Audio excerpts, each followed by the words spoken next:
shit happens. Shit happens. Sorry. Oh my god.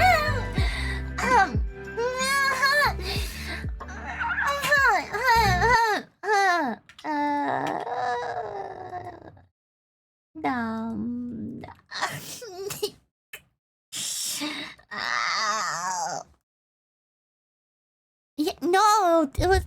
Yeah, no, it was on purpose. Yeah, totally. Yeah. Good.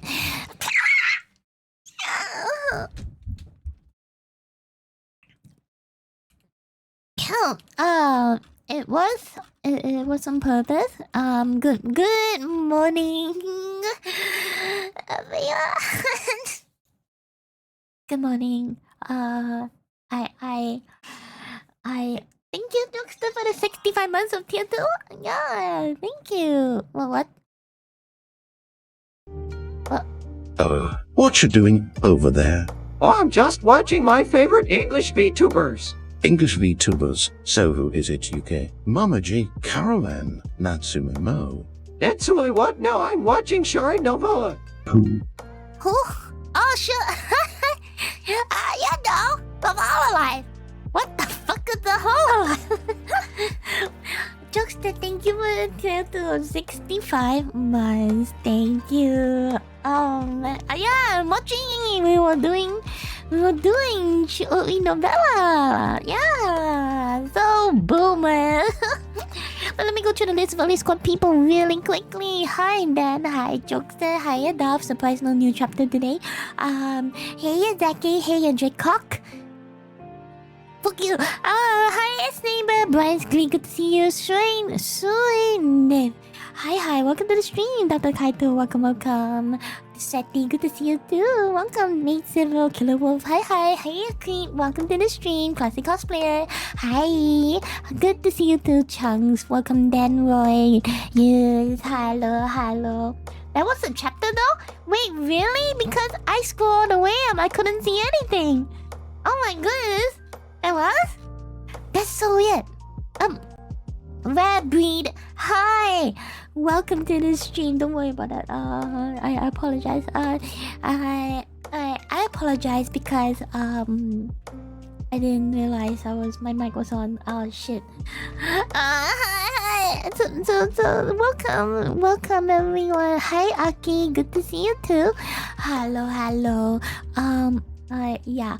So Duff, that was the chapter, but it didn't appear on my OBS.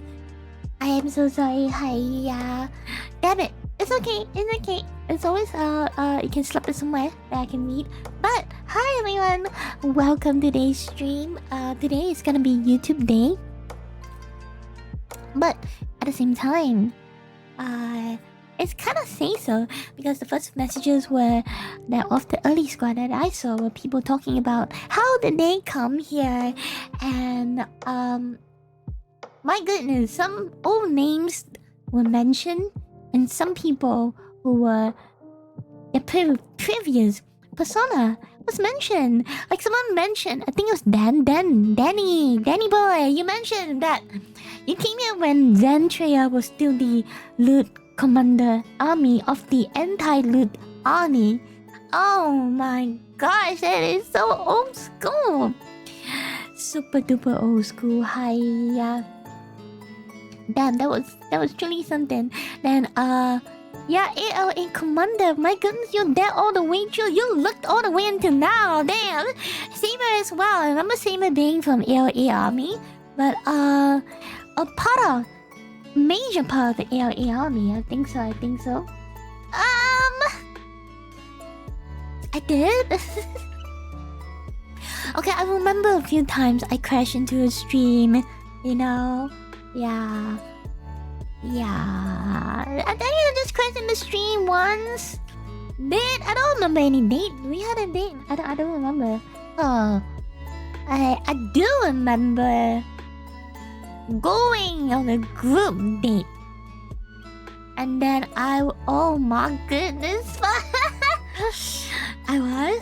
Oh man. I am not responsible for previous iterations of me's action. The me that time is not the me today. Yeah? That enemy was flat AF. Even though it's supposed to have something. Enemy now is different. So thank you. That's what I'm trying to say. Oh, I don't know. I think it's like over the passage of time, you know, I become more comfortable with being a DJ.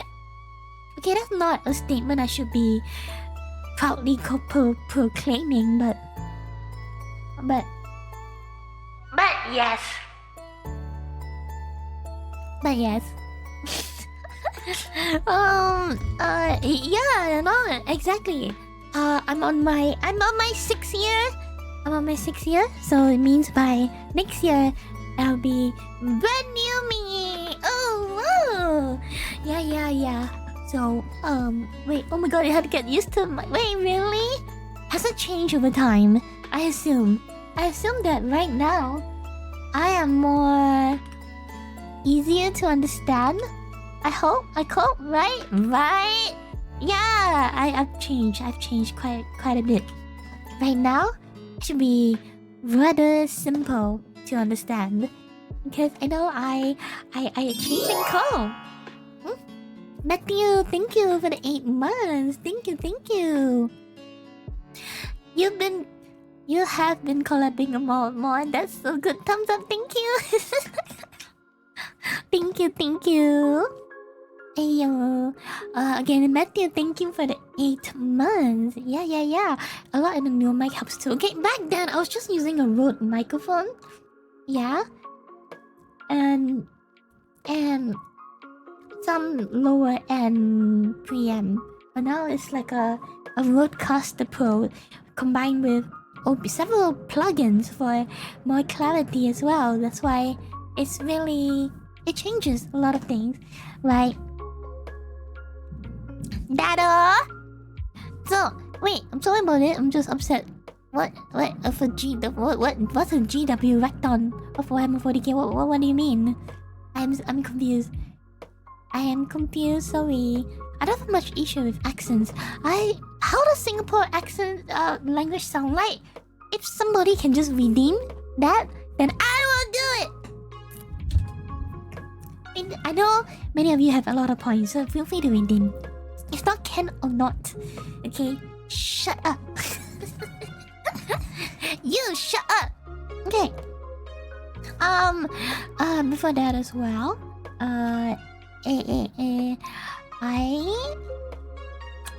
weird thing today was, for some reason, I woke up a little bit earlier today, and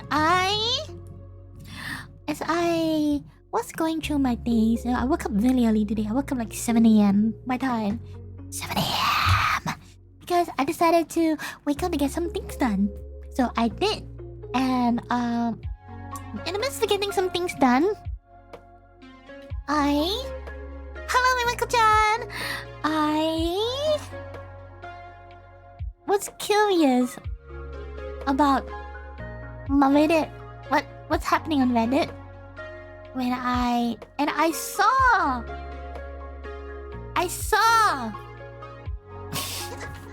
that one of my clips yesterday had 500 views. I think it's from... Yeah, because... It is the one whereby I was like, oh yeah, speaking of... Oh no, it wasn't yesterday, it was 2 days ago. But 500 views. And it was from Lightning, I think. It was... You know... Oh no, speaking of Moe, I'm gonna play Chiori Snowden tomorrow! I'm like... And then someone was like, yeah, speaking of Moe, mention unrelated person. I'm like, oh shit! God damn it, Yui. Oh man, oh my god. Yeah, yeah. So, yeah. Shit. Yeah. Shit. It's fine. It's fine. No, hey, they're two different people. I don't know what you're talking about. They are two completely different people. So you shut the hell up, joke. I mean, not joke stuff. You shut the hell up, Jaycock. Shut up. Thank you. Anyways, I know people are very passionate about Warhammer 40k, so I won't try to dive into it too much, but all I do know is I would love to watch it because Henry Darfield is directing it. Yeah, right. That hunk of a geek, that geek of a hunk, that hunk is directing it. So it gives me all the more reason to watch him work it out. So I'm just excited to see it. Yes, Cavill? Oh, Cavill, right. I know. English, yes. English, yes. Henry Cavill, yes. Him, Superman. Have I ever watched Brooklyn 40k videos? No, but I think early or late 2020, late 2022 or early 2020 last year, I did spend a few days watching Warhammer 40k lore. I came to understand like how the Space Marines were formed. Why? And there's a group of Space Marines that are hyper secretive. Is it the Silver Space Marine? The ones that like are stationed near the Hellgate IR or something like that. I can't remember. Yes, one who asked, good morning to you. What is you calling that? Oh my gosh! Yes, the Grey Knights. Yes, the Grey Knights. Yes. How are you doing today? I'm doing better. Thank you. Also, apparently, well, I was searching myself in Reddit a bit. I don't know what came over me. I think someone reposted. Someone took my cosplays and posted it on Blue Archive. And I don't dare to see which picture it was because apparently it was tagged NSFW, and I'm like, what? That can't be right. I don't do NSFW, but my name was there. And wait, this just say searching yourself. Yes, I searched my name on Reddit. This is one of those times, But apparently my name was in the Blue Archive for my cosplay there, and it was NSFW, and I'm like, what? I couldn't see it. I don't dare to see it, and I don't dare to see the comments. I'm too much of a pussy, so you know what? It's fine. I don't want to see it. I don't think I post any feet pictures for my real cosplay. I don't think I post any feet picture. It's my real. But again, it can't be, right? What the heck?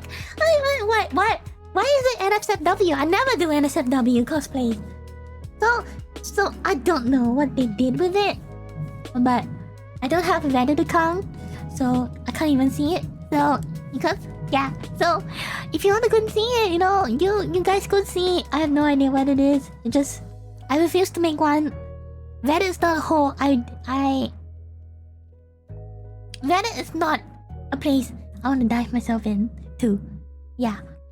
So, yeah, so anyone wants to see can tell me, what picture is it? I appreciate it. Thank you. Big love. Nah. But yeah, wait, so how did you get NSFW then?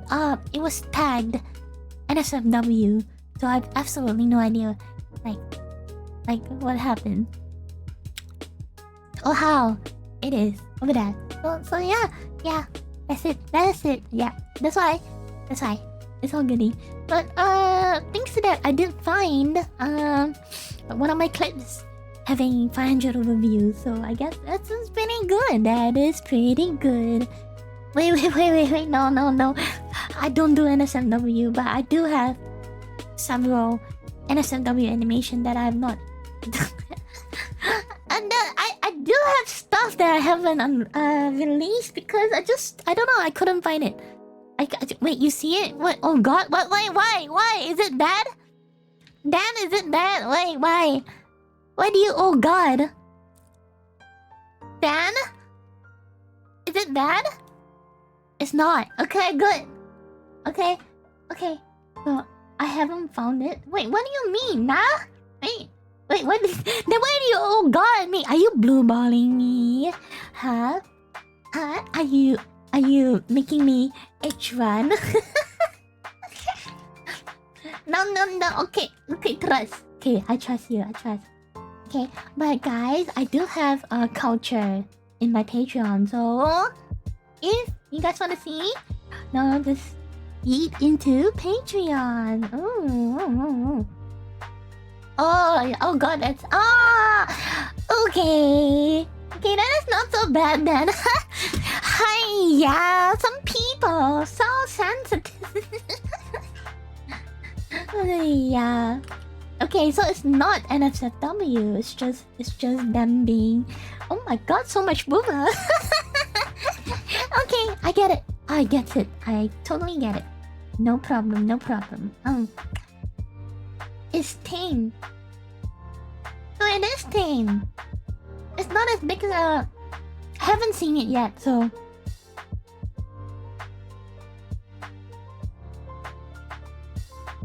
Yeah, I know. It's the one with the office lady. With the black. Yeah, I know which one it is, but which picture in particular?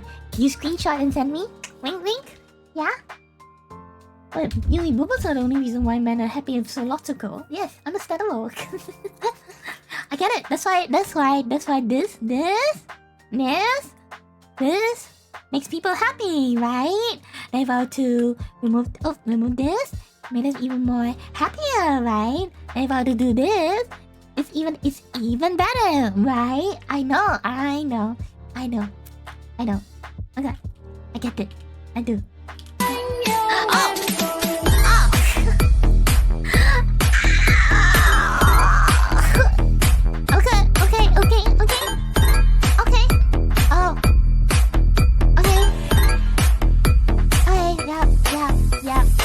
I get it. Yep.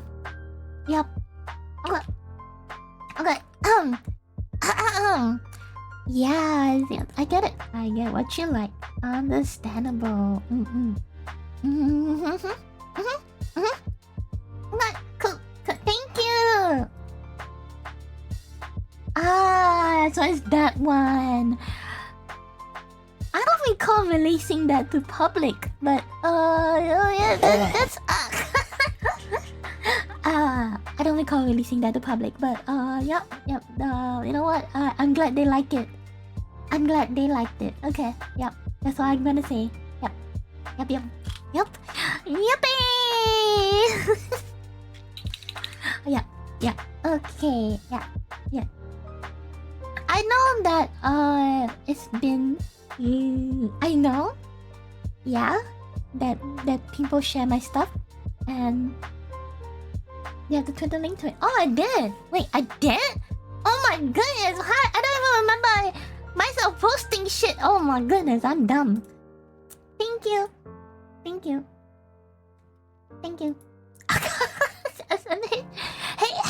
Hey, shut up. But hey, speaking of something cool happening, excluding my brain rot, have you guys seen? There's a transformer coming. Hey yo, looks kinda cool. Hey, Dada?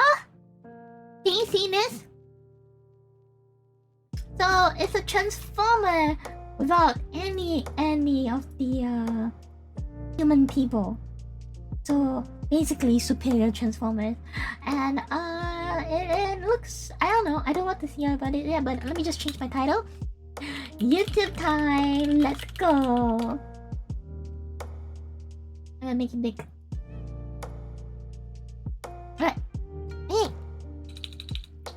was Iron Packs. Okay, I don't know what the hell is that, but I think we can like take a look at this. It's been wow, 5 million views in 13 hours. Holy shit!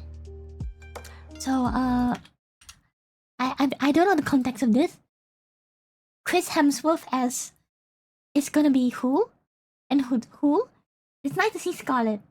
Wait, Iron Pax is what Optimus was called before he came Optimus. Oh, so this is like their origin story. Okay, let's see. Transformers fans. Well, this is it, Brian. Our trailer is about to drop. Oh man, I can't wait. I can't wait either. Oh yeah, then let's drop it. Here it comes. Let's do it. Okay, let's do it. Okay. Okay, The let's Transformers 1 trailer starts now. Do you want to do it? That's good. I like that. I like it too.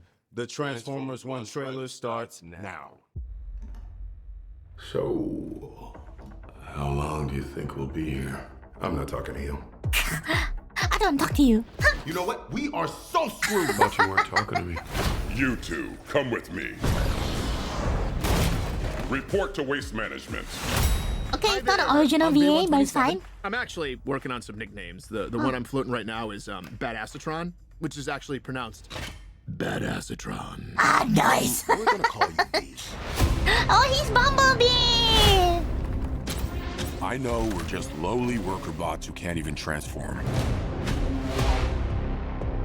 Want to see Oh. what's out there? There's a reason no one goes to the surface. It's dangerous. Wow, it's. Why'd you bring jetpacks? Hey, yo, man, why do you bring that shit? Tell you. I accept those terms.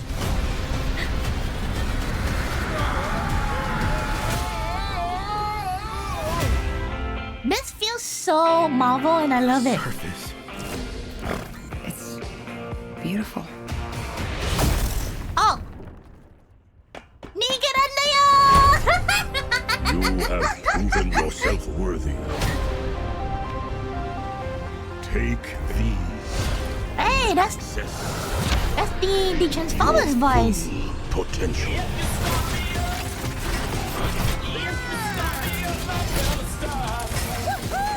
Ah. It's time to show them we are more than meets the eye. Hey, he said it. We can transform now. On three.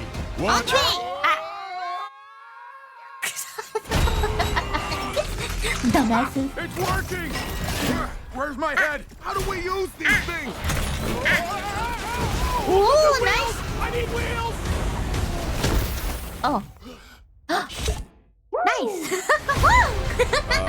Guys, that's not good. We've got these powers for a reason. Let's use them. Ooh, badass. We stand here together as one. Hey, it's that voice.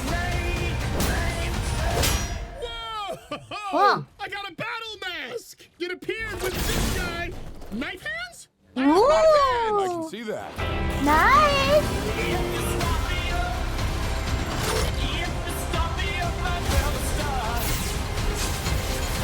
B, these are not the bad guys. Why did you cut the door? What? No, it was already like that. Right? Yes, that's right. Hey. Yeah, it was already like, yeah, that's right.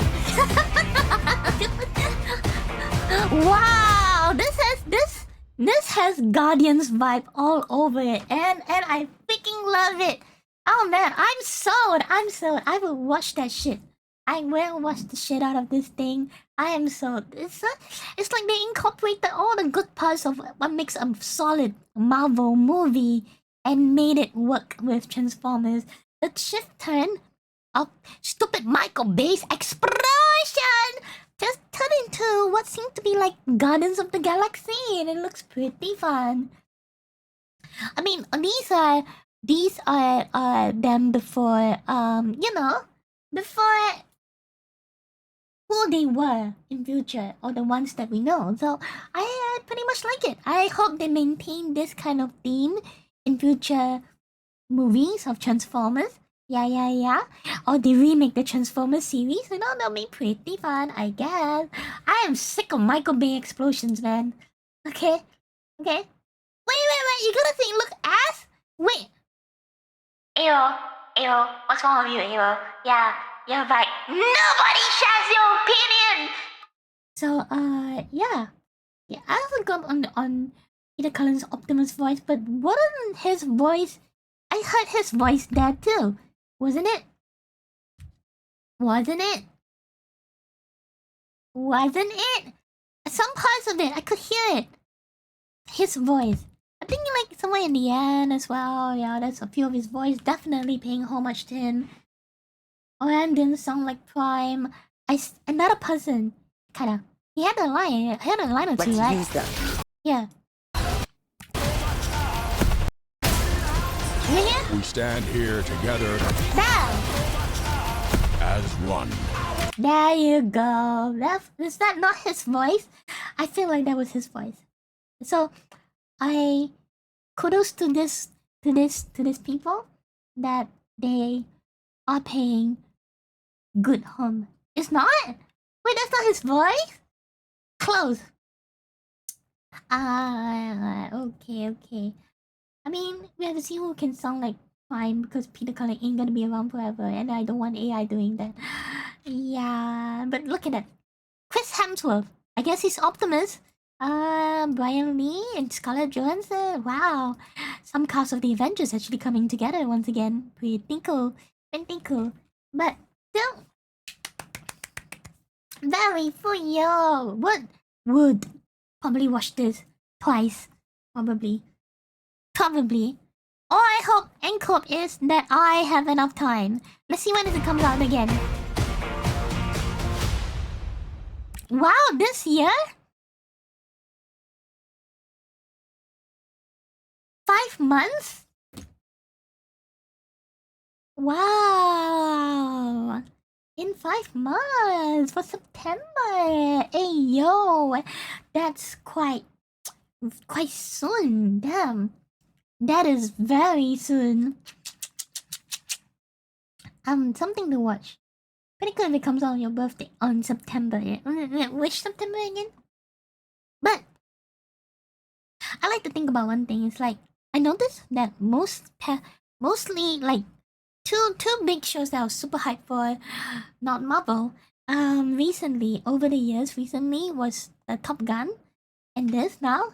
And both of them are from Paramount Pictures, so kudos to Paramount for maintaining a good standard in movies, Lamau. I guess.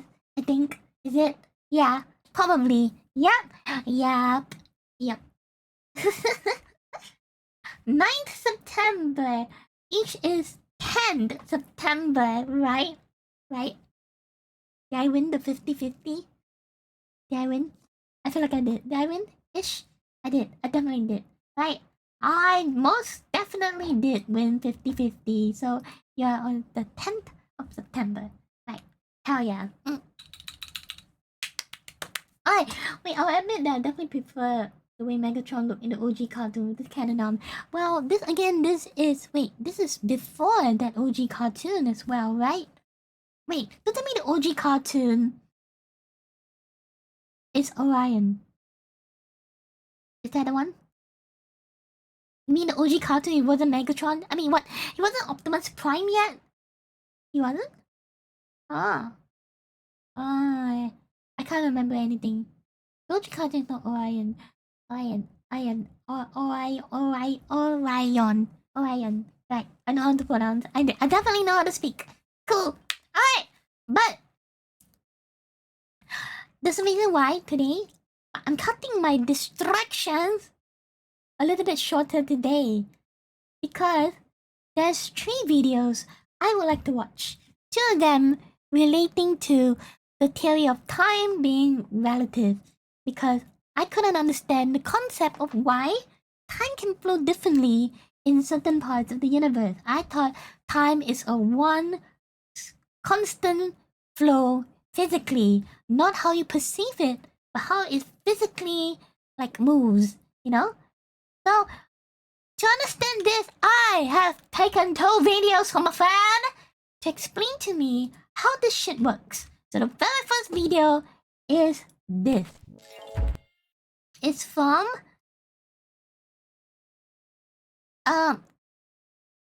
That's from Kyle Hill, the spaceship's paradox. So I've been told that I should watch this, and I can understand a little bit more about how this shit works. So let's see what he says about this, right? Then apparently we can also later on can go to time dilation with Science ABC channel. Decided to board on this one over here. So there's 2 videos, was what I was given to understand why time can move differently. So let's check this one out as well. Also, hi, Indilabdon, good to see you. Welcome. I do have a long video on how I came to be like this. Feel free to check out my long video over here. Ta-da-dang! Over here. It's a 12-minute video, but it's Preem. Okay, trust. So, let's watch this. Here's a question. Say you have 2 spaceships, identical, side by side, connected by a string in outer space. Then at the same moment, both pilots identically accelerate. They get going so fast, they get close to the speed of light. My question to you is, what happens to the string connecting those ships? Will it stay intact or will it snap? I know Arya knows the answer. She has a lot of processing power from somewhere, I don't know, but I want you to really think about the answer for a second. Just take a second. So how about that space weather? Yeah. I say that it wouldn't snap. It would still be the same because they are moving at equivalent speeds. So they probably stay intact. The solar wind is really nice. It is. It really is. Okay, do you have an answer? Good, me too. But I guarantee mine is a lot more complicated. Now entering the facility. Okay. If 2 identical spaceships accelerated identically connected by a string to relativistic speeds, you would see them blast off into the cosmos, and then, at some point, the string would snap.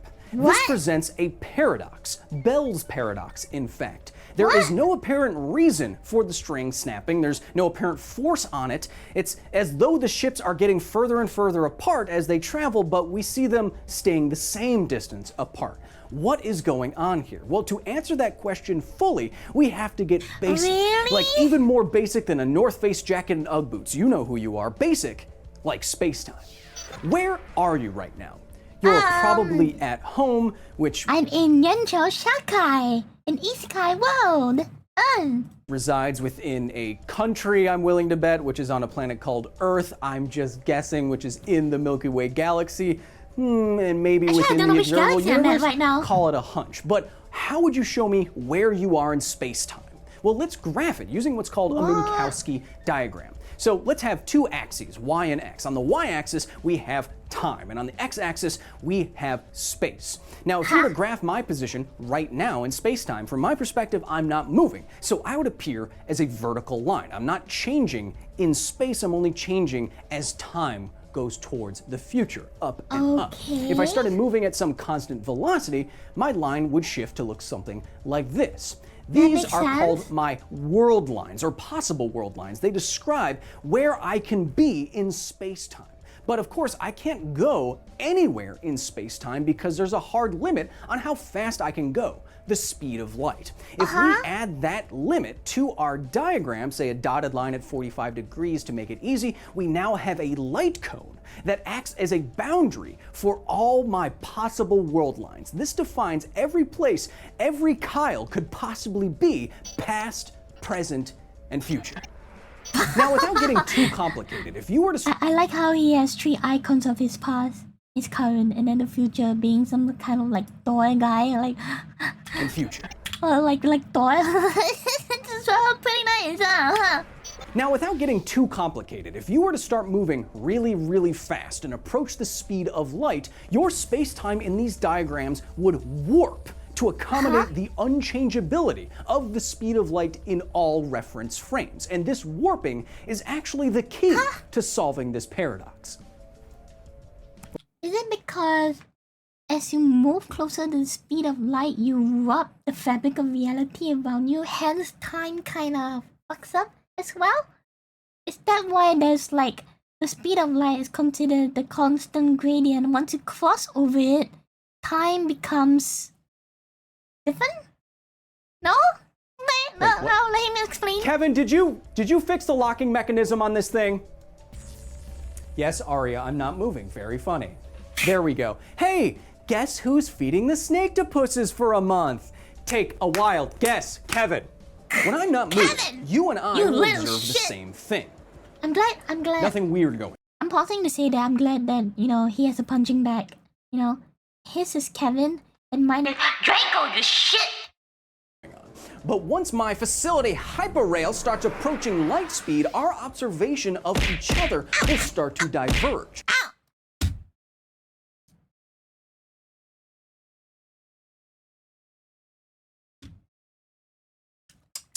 Ah, feels good. Thank you. You beat. Okay, let me pull back a bit. Of each other will start to diverge. From your perspective, I will begin to slow down. If you were to look at my watch, it would be ticking more slowly than your watch. And from my perspective, you look all sped up and totally ridiculous. You see, changing space-time adds a relativity to perspectives. As mind-blowing as all of Einstein's ideas are, this simple fact underpins it all. Now, Arya, could you decel this thing with inertial compensation this time? Thank you. The custodial staff really doesn't like the cleanup. Oh, you mean that time I stopped so quickly that their bodies basically... Yes. Yes, that's what I mean. Shh. Uh-oh. Yes. Relativity and disagreements about what now means between observers moving differently, like our watches reading different times, brings us back to our space-time diagrams and the paradox. I have a shiny new toy, as does Arya here. I'm absolutely snatched. She totally is. So we have a normal, non-relativistic space-time diagram. Now let's add the world lines of our two ships accelerating. They are curved lines because they are accelerating. Now notice from our perspective, the ships in their travels are always the same distance apart. The paradox strikes again. If they're always the same distance apart, how could a string possibly snap, you say? Exactly. Well, let's dive in. Into my fresh to death monitor. Right now, we see the ships from our perspective. But what do the ships see when they look at each other? Relativity, as we discussed, could make their views very different. Well, when we do the math for how the first ship's space-time would shift at a relativistic speed, we find a new space-time envelope. If you then ask the first ship to observe where the second ship was at some time they agreed on, the next spot on the world line of the second ship where it meets with the space-time of the first isn't at that equal distance anymore. It's way up here. Shortly after launch, the pilots of these spaceships would report to an outside observer that they were moving further and further apart from each other at different speeds. And of course, this increasing separation would put some force on the string, eventually snapping it. Paradox solved. Oh, nice. Or is it? Come on, I was moving the thing. Is the length of our string really what we're showing with our fancy space-time diagram? Or is that also relative? Wait, what? Don't feel bad if you didn't initially get the right answer to this paradox. I don't Reportedly, the guy who understand. thought up this Gedanken experiment posed it to a number of his colleagues at CERN, to some of the smartest people in the world, and most of them got it wrong too. Scientists themselves, they will tell you, they might in fact be one of the easiest groups of people to fool because they rely so heavily and unthinkingly sometimes on their expertise. Heck, one guy fooled all of paleontology into thinking he had found the missing link, and they didn't figure out he was a fraud for 40 years. You are all human, and you always have to stay vigilant for any unintuitive trickiness, and especially... Most of them got it wrong. I mean, we're talking about special relativity. I mean, they're like, Wait, where am I? This is totally fine. I definitely know where I'm going. I take a left at... Wait, how can a street intersect with itself? Now we're on to something. Now... Is this guy okay? Now we're on to something. Another sushi place? Here we go. Did you get lost again? Yeah, well, I was ensconced in thought. Yes. Come on. Just let me in, please. The warping of space-time is weird, and our diagrams imply there should be some weird warping and stretching of the string as well, but this isn't true, and this is where I find a lot of common misunderstanding about how relativity works. There is no physical change to an object when it gets really, really close to the speed of light. If I were to blast off, from your perspective, yes, I would slow down and even contract. But if you asked me what I was observing, everything's totally normal. You see, the transformations that you learn about in physics class are just relativistic pictures, a way for the universe to translate the space-time of one observer into the language of another. So we have our paradox again. Two ships, identical, accelerating identically to near light speed, connected by a string. After they accelerate, they will report each other moving away at different speeds, and the stress snaps the string. At no point is there any physical change to the pilots, to the ships, or who's flying that other ship, or to the length of the string. It is always the same length, it has to be. It just breaks because there's in effect two spaceships fighting over it. All of this, even though it seems impossible for this to happen from an outside perspective.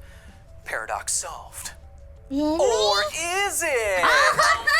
JK, Simmons, here's another way to think about this whole situation without all of the fancy space-time diagrams. So imagine two ships again, but this time they are moving away from you. As we move away from you, who is flying that other ship? As we move away from you, we should get smaller and smaller from your perspective, right? We have to. If the ships were going further away from you and stayed the same distance apart the whole time, that wouldn't be possible unless they were moving apart from each other as they did so.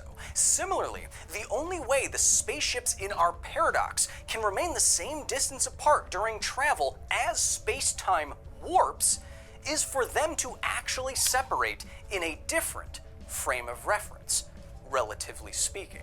Paradox solved for realsies. Until next time. What Space is weather is nice today, though. That solar wind. God damn it. UVA and B up here, baby. Now exiting the facility. Thank you so much to the very nerdy staff at the facility for the direct and I totally understand everything. I've heard another version of this from you. Did? Oh my god, no! Yeah, I totally understand. Understand. Totally get it. Yep. Yeah. Let's watch one more simple video to understand this a little bit better as well. Of time dilation. So, pay attention, Draco, because this is what I experience when I talk to you sometimes. You bitch. Albert Einstein, then a mere patent clerk in Bern, after trudging through his day's work, decided to board a tramcar on his way home. Einstein would often wrap up his work as soon as possible to contemplate the truths of the universe in his free time. It was one of these thought experiments he devised on that tramcar that revolutionized modern physics forever. While receding away from the Zeitglocke clock tower, Einstein imagined what would happen if the tramcar were receding at the speed of light. He realized that if he were to travel at 186,000 miles per second, the clock's hands would appear to completely freeze. Wait, why? At the same time, Einstein knew that... I'm gonna pause and say, how the hell does he even know that would happen in the first place? How? Back at the clock tower, Doesn't make sense. the hands would tick along at their normal pace. For Einstein, time had slowed down. This thought blew his mind. It's Einstein, don't question it. Understandable, the okay. faster you move through space, the slower you move through time. How is this possible? Einstein's work was heavily influenced by two of the most iconic physicists of all time. First, there were the laws of motion, discovered by his idol, Isaac Newton, and second were the laws of electromagnetism, laid down by James Clerk Maxwell. Newton's laws insisted that velocities are never absolute, but always relative, so that their Wait. If you try to speed of light, time stops. But only time stops in a way because the information has not traveled to another point of space, right? Because because light, aka visual information, travels at the speed of light. So technically, there should not be anything faster than light. So is that why it's like it looks like it's freezing because becomes valid? Oh,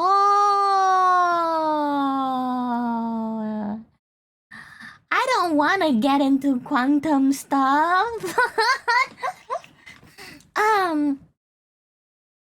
Yeah, so if you travel faster than light, that would mean that you are messing with time, lady. Oh, okay. Anything faster can stop time. That makes sense now. Oh, shit. Okay, that makes sense. Hi, Goo. Good to see you here. We're like trying to brain expand a little, and I am brain shrinking a little. But see you, Rimako-chan, and hi, you. Welcome. Good luck at work, Rimako. Come about that. So, because information, we get our information from light, visual, or any information from light. Nothing travels faster than light. So if you were to move faster than light, then technically, right, you'll be moving through time and space, right? So if you're able to outrun light, you can theoretically watch a star explode twice, which is like traveling backwards in time. Is that why the Flash technically can run through time? Because he moves faster than the speed of light. Hence, the whole story arc of Flashpoint was to reset a certain point of time. Wow, that is pretty. Magnitudes must be appended by the phrase "with respect to." For instance, a train travels at 40 kilometers per hour with respect to someone at rest. However, it only travels 20 kilometers per hour with respect to a train traveling 20 kilometers per hour that in makes the sense. same direction. Yes. Or it travels 60 kilometers per hour with respect to Exactly, another train yes, traveling yes, in that the makes opposite sense. direction at 20 kilometers per hour. This is also true for the velocities of Earth, the Sun, and the entire Milky Way galaxy. On the other hand, Maxwell found that the speed of an electromagnetic wave, such as Low-key light, kinda big is brain. fixed at an exorbitant Low-key. 299,700 Wait, let me- 299 million. The Flash vibrating near light speed is what canonically invented the multiverse in the... What? So because of the Flash, all these things became a problem. Oh man. Well, that thing is that the closer the object to the speed of light, the faster the amount of energy needed to accelerate further grows massively, which is... Oh boy. 792,458 meters per second, regardless of who observes it. However, Maxwell's notion seems incompatible with Newton's notion of relative velocities. If Newton's laws are truly universal, why should the speed of light be an exception? This presented Einstein with a daunting dilemma. This conflict between the ideas of Newton and Maxwell can be demonstrated with another of Einstein's brilliant thought experiments. Wait, the story arc is called the Flash of Two, which invented Earth 2 touch the DC multiverse. I mean, the speed of light is fixed, correct, but relatively, depending on the perspective, it could be different too. So, Einstein imagined himself on a train platform witnessing two lightning bolts strike on either side of him.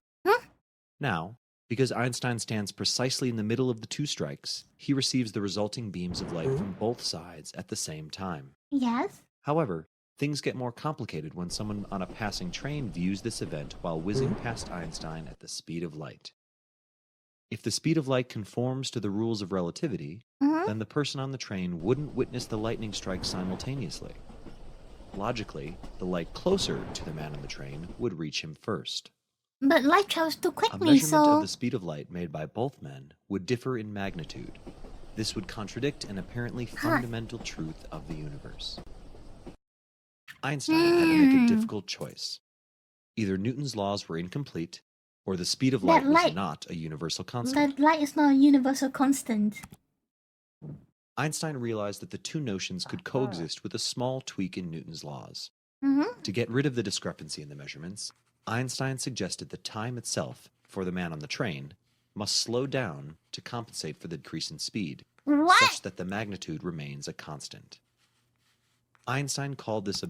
Wait, light is a universal constant. It's a wait. So I mean, yes, it should be a constant, but like how it receives the information to the person is different, right? Special relative time dilation, special relative. Oh my god. Absurdity, time dilation, and his newfound theory, special relativity. E equals mc squared came from this. What? Newton What? believed that time moved unflinchingly in a single direction. That's what I thought too.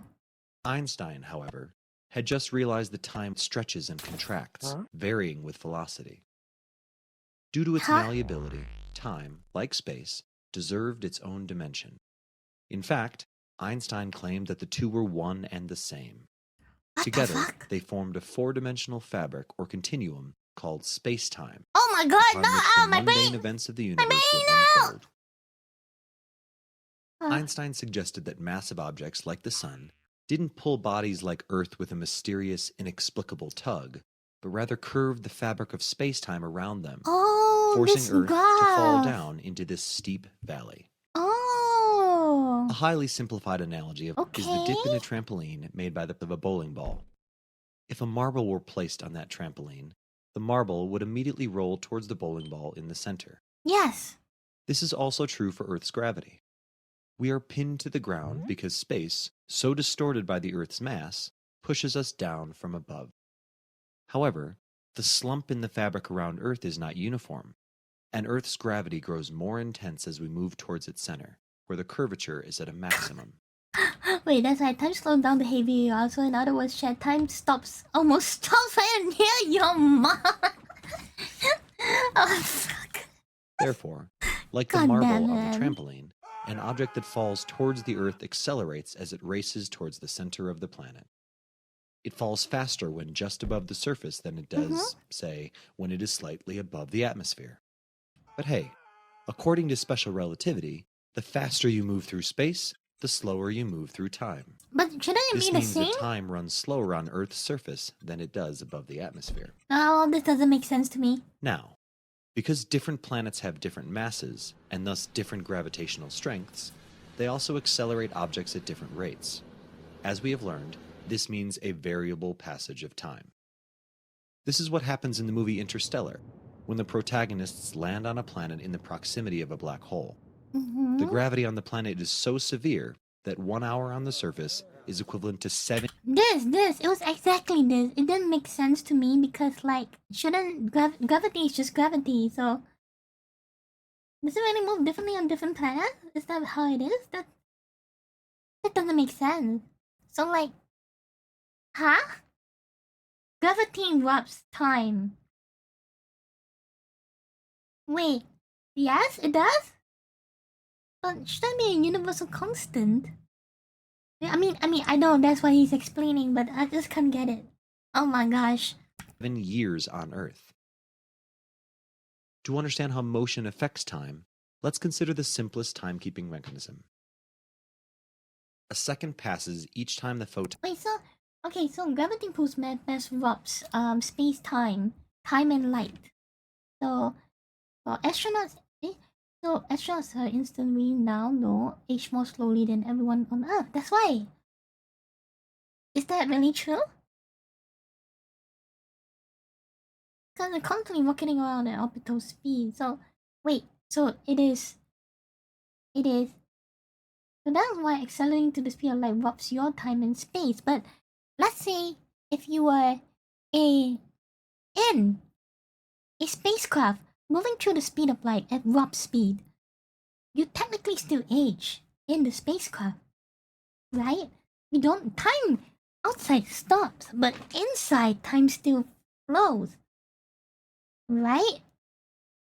So, relative to you, because you rocket ahead of time, start saving Ah, I get it. That's why time is relative. Oh my gosh. I get it now. Okay. I get it. Yes. That's all it is with two identical things and two different sets of DNA after one spent an extended period of time at the speed. Yes. I get it. Only there was an astronaut who was a twin, went to space, came back younger than his twin. Is that... Oh shit. If you move faster than light, time stops. Time stops, you stop aging. So technically, but then again, wouldn't you age normally because you're in the International Space Station? No, you wouldn't. There's no gravity there. So you technically do age slower. Right? Isn't is skipping forward through time or backwards as the light entire interface be younger relative to you. Ah, okay, yeah. Okay. That makes sense. Wait, so how much slower does time pass for the people in space? How much slower? Is it 1 day is 1 week? Is it depending on how fast they are going? No. So maybe it's tiny. Okay, makes sense. Okay. This is tiny amount. You got to be like extraordinary to make it a little bit more different. Losing seconds, not days. I see. The scale of it is too small. So I see. And 99% light speed, be living for centuries longer than everyone else, for example. But you gotta constantly move at that speed, right? And you're not in an object that is carrying through that speed. You have to be moving at that speed. I get it. That's why, but you constantly need to move in the speed of light. So that is not the best idea, I guess. Not the best superpower, unless But I get it. Now Let's I get imagine it. two people, one in a spaceship slightly above Earth's atmosphere, and the second on top of a small hill just above the Earth's surface. Both are watching a man fall from space towards the ground. Let's say that the falling man is carrying the photon clock explained a moment ago. What do each of the two men observe as the man falls past them? What they observe is eerily similar to what a stationary person would observe when watching a ball bounce in a moving train. As the man falls from space, the light in his clock would appear to move in triangles to the two observers. This would mean that the light travels a longer distance, consequently stretching the duration of a second. It is obvious that the length of triangles the light traces... Wait, that makes perfect sense. Yeah, because it's a constant and it has to remain in its position. I'm trying to think. Don't you fucking... Wait.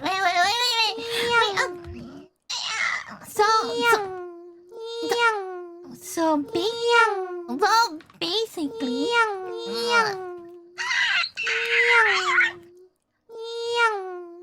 So what I was trying to mention was that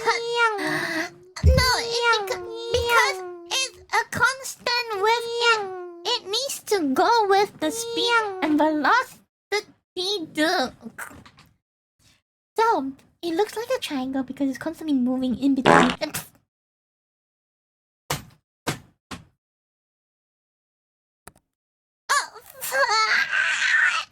Where was I? Here.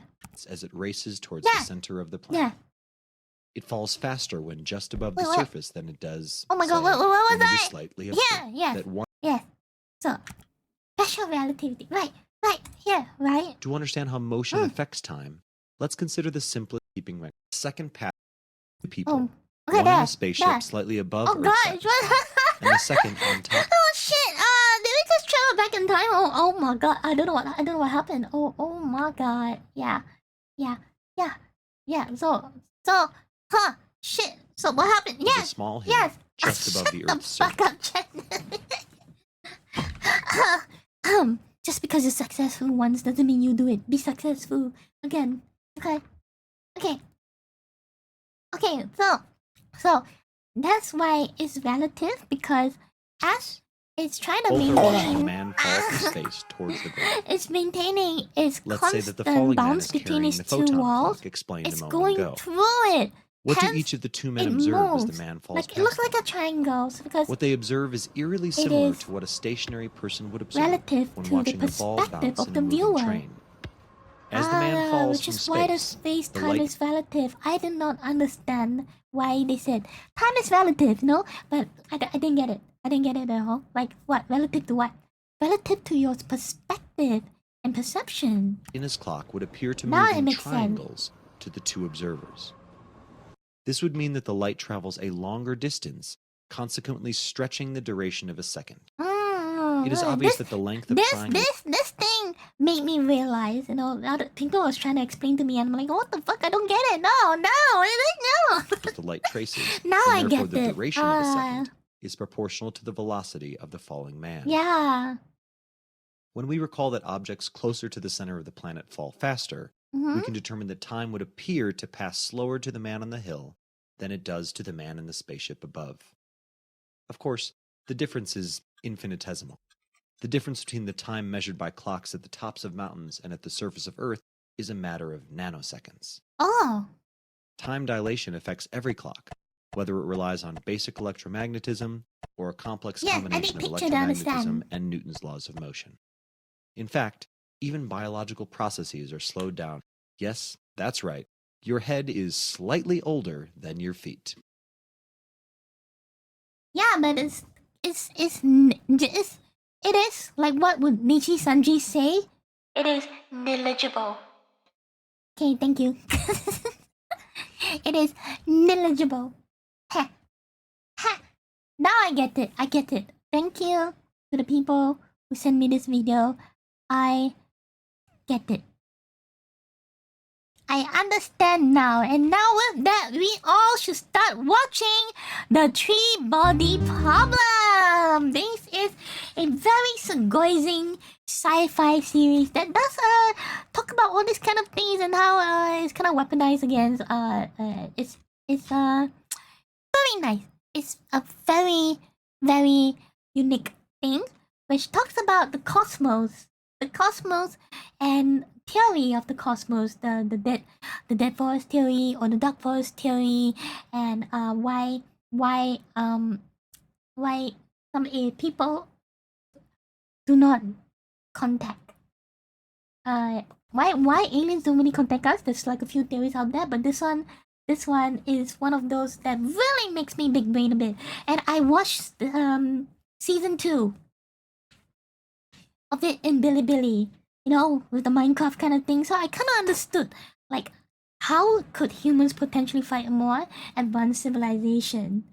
And ultimately, the series plays on the fact of the dark forest theory, whereby why the universe is like a dark forest. It feels so dead and desolate because of the fact that it could be, most likely is, everyone's keeping to themselves, because there is a apex civilization out there that's just engulfing every other civilization, just like how an apex predator would prey on everyone else in a dark forest. Anyone who becomes bright for a moment gets shown, or their location gets known, and they get immediately preyed upon. That's why, for Quinn's ideas, this is the dark forest theory, which is so freaking interesting to actually watch. Yes, this is almost 1 million views. So the Three Body Problem series, it is very, very intriguing in terms of, like, almost like requiring a bit of big brain to watch and understand. So, you see?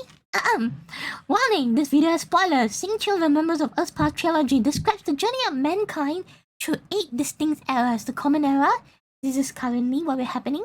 And then the Dark Forest Beyond the Stars in the future years, it was easy. It's crisis era where humanity discovery there was not the intelligent life forms in the universe, but it was vicious and hungry, determined to snuff out anyone and reclaim off on their own. And how do they like manage it?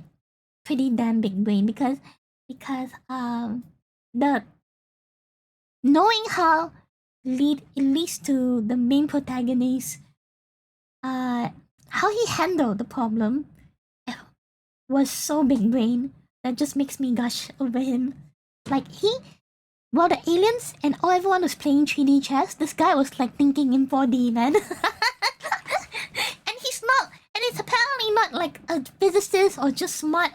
No, not a physicist or anything. It's not a scholar, not a physicist.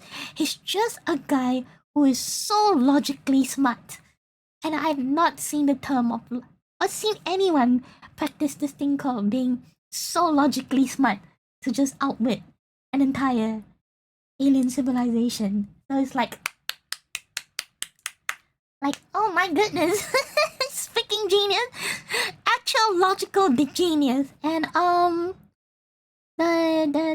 but the future eras, it's like not that amazing based on what I saw, but it is still a very interesting series from China side. Yeah, it's China sci-fi light novel, which apparently is like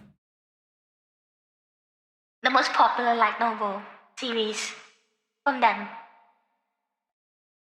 Most popular light novel series from them. So it's pretty interesting. Maybe this is something I would want to do a watch party within Discord for, because I saved another video that I want to watch with you guys. Right? It is. It is. What happened to the Nautilus? Yes, Bilibili have some amazing content. I mean, have you seen all the Genshin waifus in there when they made in 3D and then they dance or they do a lot of weird things? It's great. So, this one is from Mustard. 5 million views in 6 days ago. This is about what happened to the Nautilus, and word of warning, I didn't know the Nautilus was real. Okay, thank you very much, thank you. Alright, let's watch this together and find out what happened to this thing, to this legendary submarine, which I thought was pure fiction. Is that fiction? Is it fiction? Is it? Well, since you saw it pop out on your feed today, get your beer, get your drinks. We're going to dive into this today and see what happened to this totally real submarine. It's real, right? It's real, right, guys? Guys, it's real, right? Okay, let's do this. In August 1931, a submarine approaches the edge of the known world. It's about to enter a massive frozen unknown, a part of the world that remains largely unexplored. On board are a group of daring explorers determined to uncover the Arctic's great mysteries, setting out to not only reach the top of the world, but to discover what lies hidden beneath it in a new kind of exploration machine. Enduring cramped conditions and frigid temperatures, they'll push ahead for thousands of kilometers under the ice. But as days turn to weeks, the expedition will go horribly wrong. So is it real? For centuries, explorers tried repeatedly to reach the top of the world. At first, they used ships battling frigid temperatures and treacherous sea ice. Their vessels often became trapped, stranding crews with little hope of rescue. Later, explorers tried with dog sleds or even on foot, often ending tragically. Over the centuries, hundreds of explorers perished. So challenging was the Arctic that the first undisputed discovery of the North Pole wasn't until 1926. And it was only from the air in a modified airship that never even touched the ground. Story? So when accomplished explorer Sir Hubert Wilkins planned to set foot on the North Pole, he was convinced there was a better way to do it. The North Pole doesn't lie on a continental landmass like the South Pole. Instead, it's located in the middle of the Arctic Ocean, amid... The North Pole has landmass? I thought the North Pole was... I don't know. Surrounded by sea. Right? Water's almost always covered in Right? ice. Wilkins was convinced that a submarine would be the ultimate way to reach the Wait, North both Pole. on the North and South Poles are frozen? I thought only the South Pole was frozen. The North like had some. It's not Antarctica. Like the South is Antarctica, right? And the North part maybe just a bit of ice. That's it. Then the South is Antarctica, a bigger ice, right? Wait, what do you mean by? Are you serious? I mean, I know the poles are surrounded by ice. Yes, but Antarctica is land. Wait, Antarctica is the South, right? Wait, what?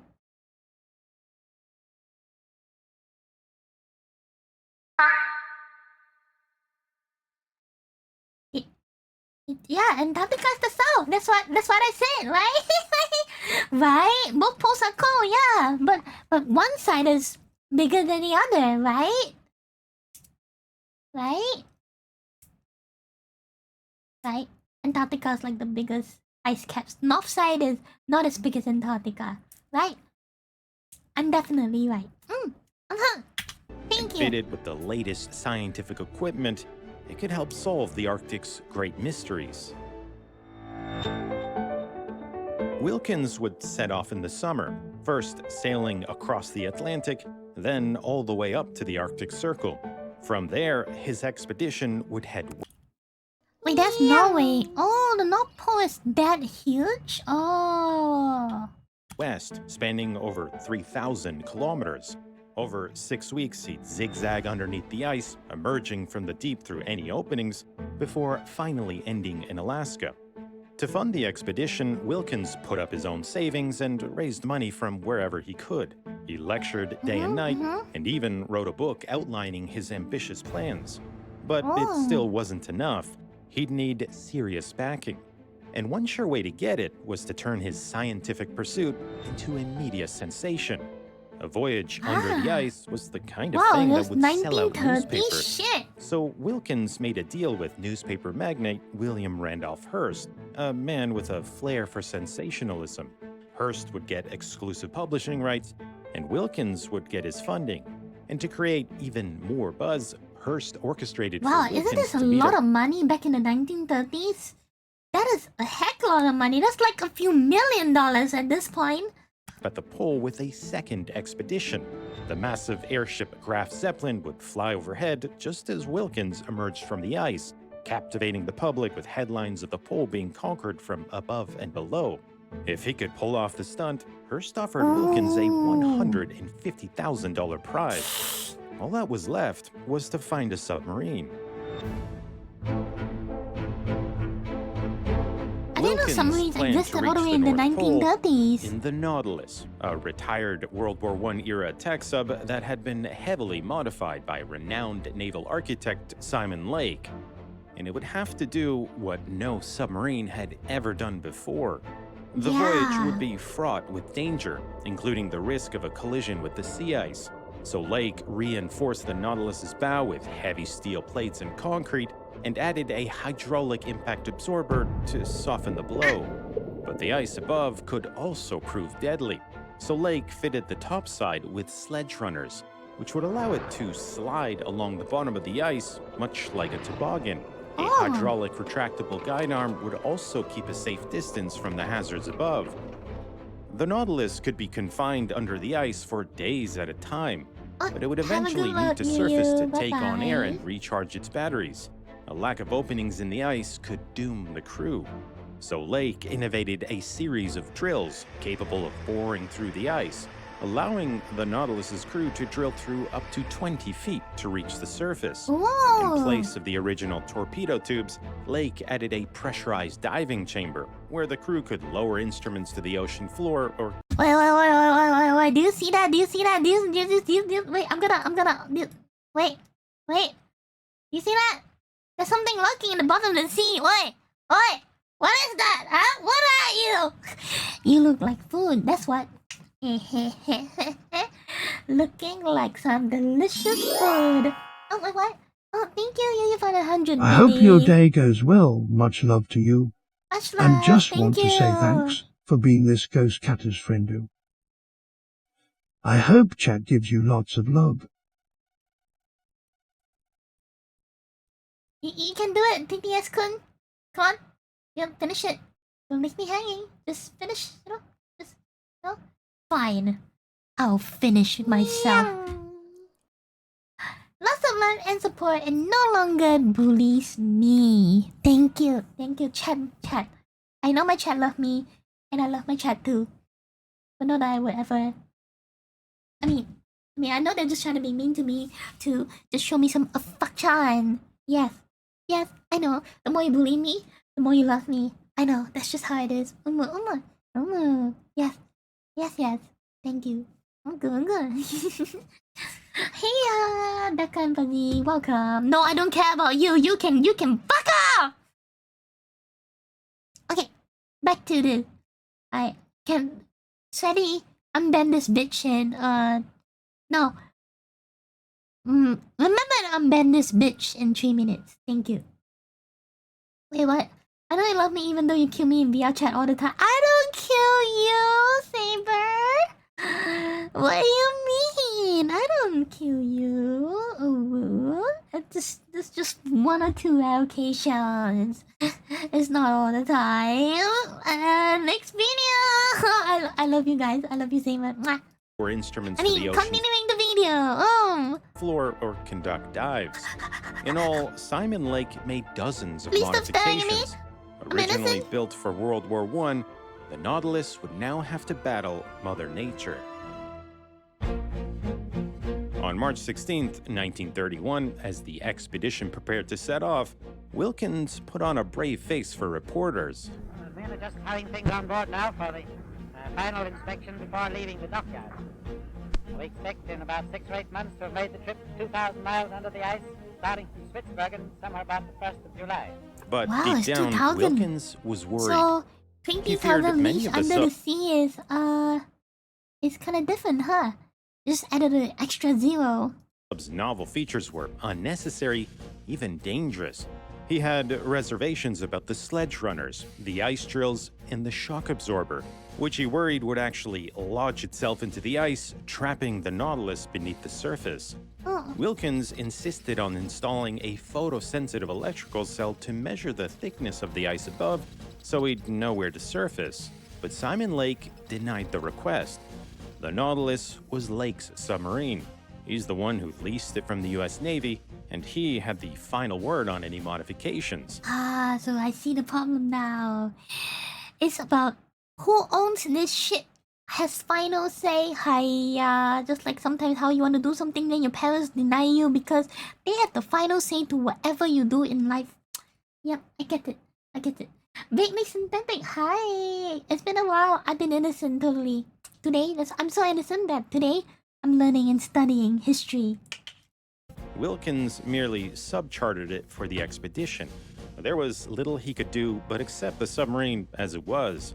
But the wonder gadgets would cause headaches before the expedition even began, repeatedly forcing the sub back into port for repairs. It was one thing to invent novel features.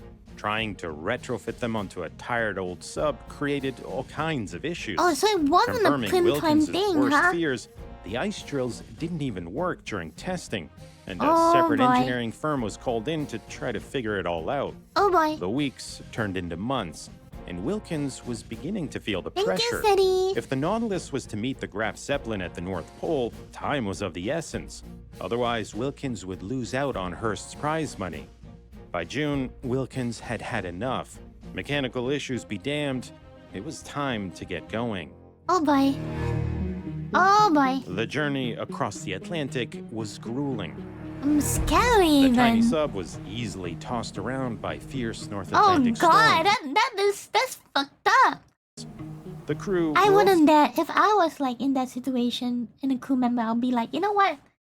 Fuck this shit, I'm out. also beginning to learn just how uncomfortable the Nautilus was. The submarine was cramped and claustrophobic to begin with. Now loaded up for the expedition, there was even less space. For 20 men, there was just a single toilet out in the open between two roaring diesel engines. The crew would have to spend their entire day standing because there wasn't anywhere to sit. Only a handful of bunks shared amongst the men provided any relief. Oh, Wilkins shit. sent Hearst daily radio updates documenting the harrowing journey. This morning, an extra heavy wave swept the decks and carried away the screen before the bridge. Nearly everyone aboard was seasick, and when the Nautilus's bilge pump failed, sewage, oil, and vomit began to swill around the crew's feet. Oh, God. But as the tiny sub battled the fierce Atlantic, things only got worse. Oh, The fourth gosh. cylinder of our starboard engine is badly cracked. Forced to shut down one of its two engines, the Nautilus could only limp forward. On June 13th, a week into the journey, the Nautilus stopped sending radio updates. Oh, and shit. for several days, no one had any idea about the fate of the sub and its crew.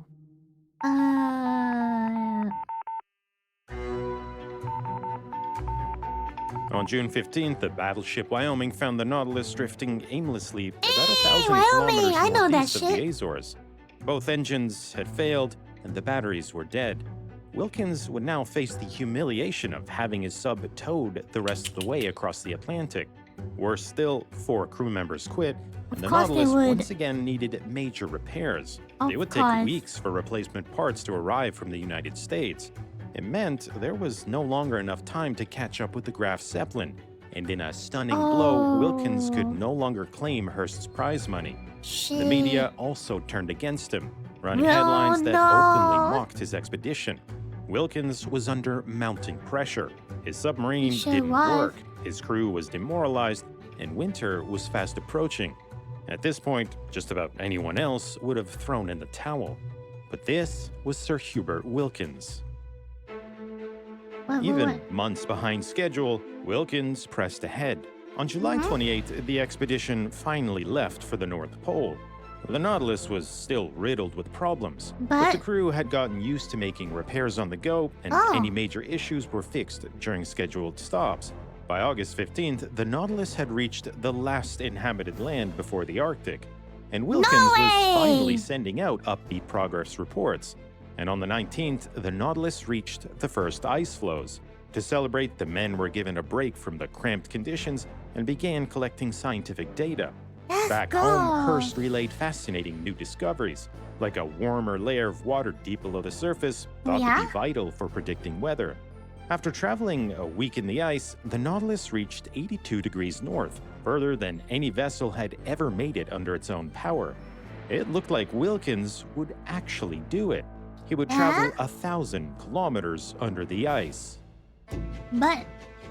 But as the world read about Wilkins' achievements, on board the Nautilus, things were not as they seemed. Wilkins had once again merely put on a brave face. In reality, the crew were exhausted and freezing. The Nautilus had no heat or insulation. Nothing but bare metal separated them from the frigid Arctic waters. The crew were constantly sickened with food poisoning and dosed with lead from the soldering in the submarine's pipes. Attempting the pole this late in the season would be extremely dangerous, and without exception, everyone wanted to turn around and head home. Everyone except Wilkins. On August 27th, he gave the order to dive beneath the ice, but the Nautilus refused. The diving rudder, the mechanism that controls vertical motion underwater, just wouldn't respond. Wilkins sent a diver to investigate, and he soon returned with a stunning discovery. The rudder had simply disappeared. Maybe it had fallen off and somehow no one noticed. Or maybe, as Wilkins suspected, the crew had sabotaged the sub in an attempt to end the expedition. By this point, even Hearst was publicly urging Wilkins to return home. But again, things weren't what they seemed. In a private message, the Hearst Corporation pressured Wilkins to continue to the pole, reminding him of their agreement. And that left Wilkins with an impossible decision: return home to certain failure and financial ruin, or press on and risk the lives of the crew. Oh no. On August 31st, Wilkins ordered the ballast tanks flooded and trim set 2 degrees down. He would force the Nautilus to submerge by ramming it under the ice. What? The sound of the sledge runner scraping against the ice reverberated right through the superstructure, as if the Nautilus was being torn apart. It's as though Wilkins had lost his mind. He couldn't possibly reach the pole in the crippled sub. But faced with an endless string of setbacks, Wilkins seemed determined to prove a point. They pushed on for several kilometers before Wilkins ordered a test of the ice drills. For hours, the crew tried in vain to bore through just a few feet of ice. Each time, Simon Lake's patented drill would only go so far before jamming.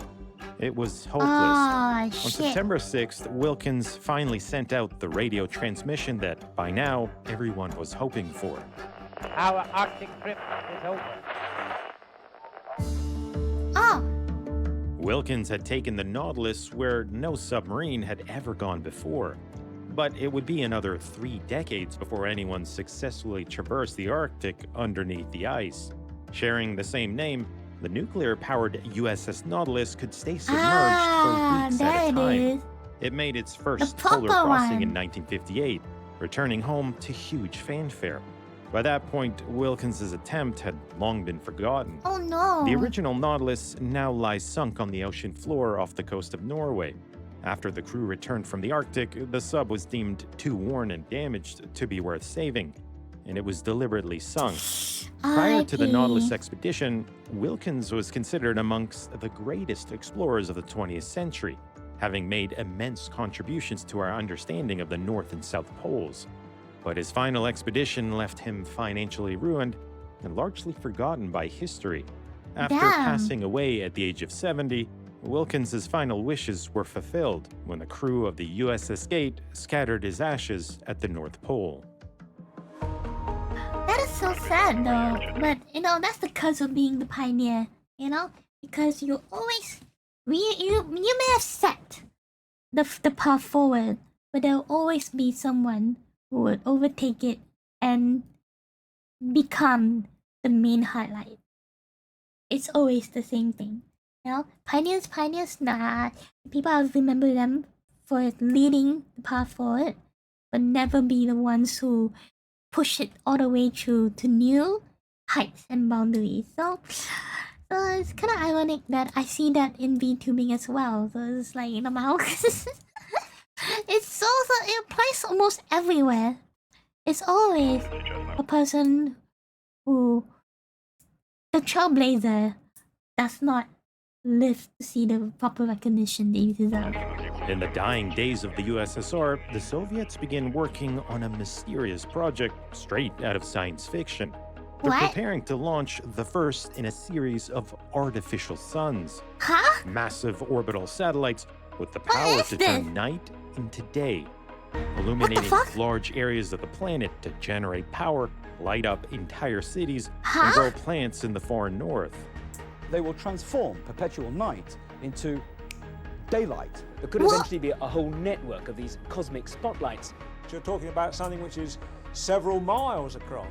It's the last vestige of the old Soviet dream of Wait, how did Nautilus came to this? This is the little-known story of one of the most bizarre and fascinating space projects in history.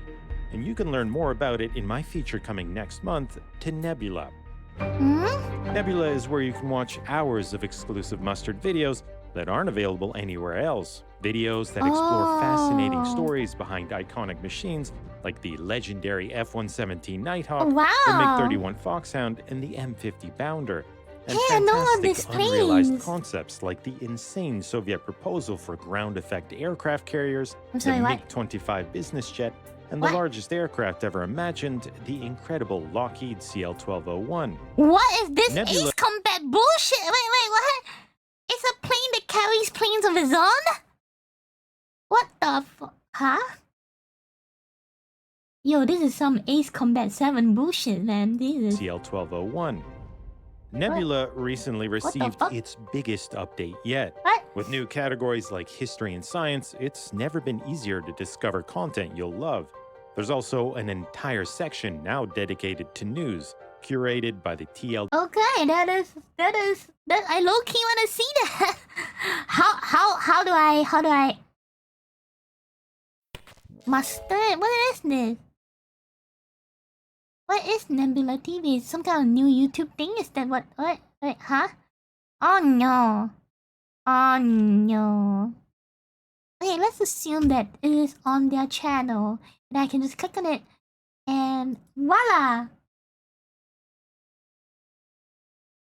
What the fuck? What? The world's fastest bomber. XB-70. Wait, I know this thing. I've seen it before. Oh, okay. F-15. Why the F-15 terrified the Soviets? Could this change air travel forever? Soviet mothership. You know what? Let's watch one more video before... One more distractions before I get into the reaction channel, yeah? Let's go! I love my planes. In July 1967, the Soviet Union reveals what appears to be a new superfighter, and it sets off alarm bells. We currently have no fighter in our operational inventory that could consistently, if successfully, combat the Foxbat. Wow, to think now that the Foxbat is it's like good but not that great at the same time, you know? It is thought to have multiple air-to-air and long-range air-to-surface missile capability at a speed of Mach 3. With the United States and Soviet Union locked in a struggle for air superiority, the Soviets seem to be winning. Faced with the prospect of being outclassed in the skies, the United States would respond. Ah, yes. Wait, I started playing Ace Combat 4 a couple days ago. What? Really? Damn! You are in the first of the Holy Trinity. Yes. Respond by engineering the greatest fighter jet in history. Nice, that's sexy, baby. I still don't know why is it like the best. You know, I just know it's good. In the Korean War, early fighter jets like the American F-86 and Soviet MiG-15s Good afternoon, squared off in fierce Welcome. air-to-air battles. Both were light, agile jets built for close-range dogfighting.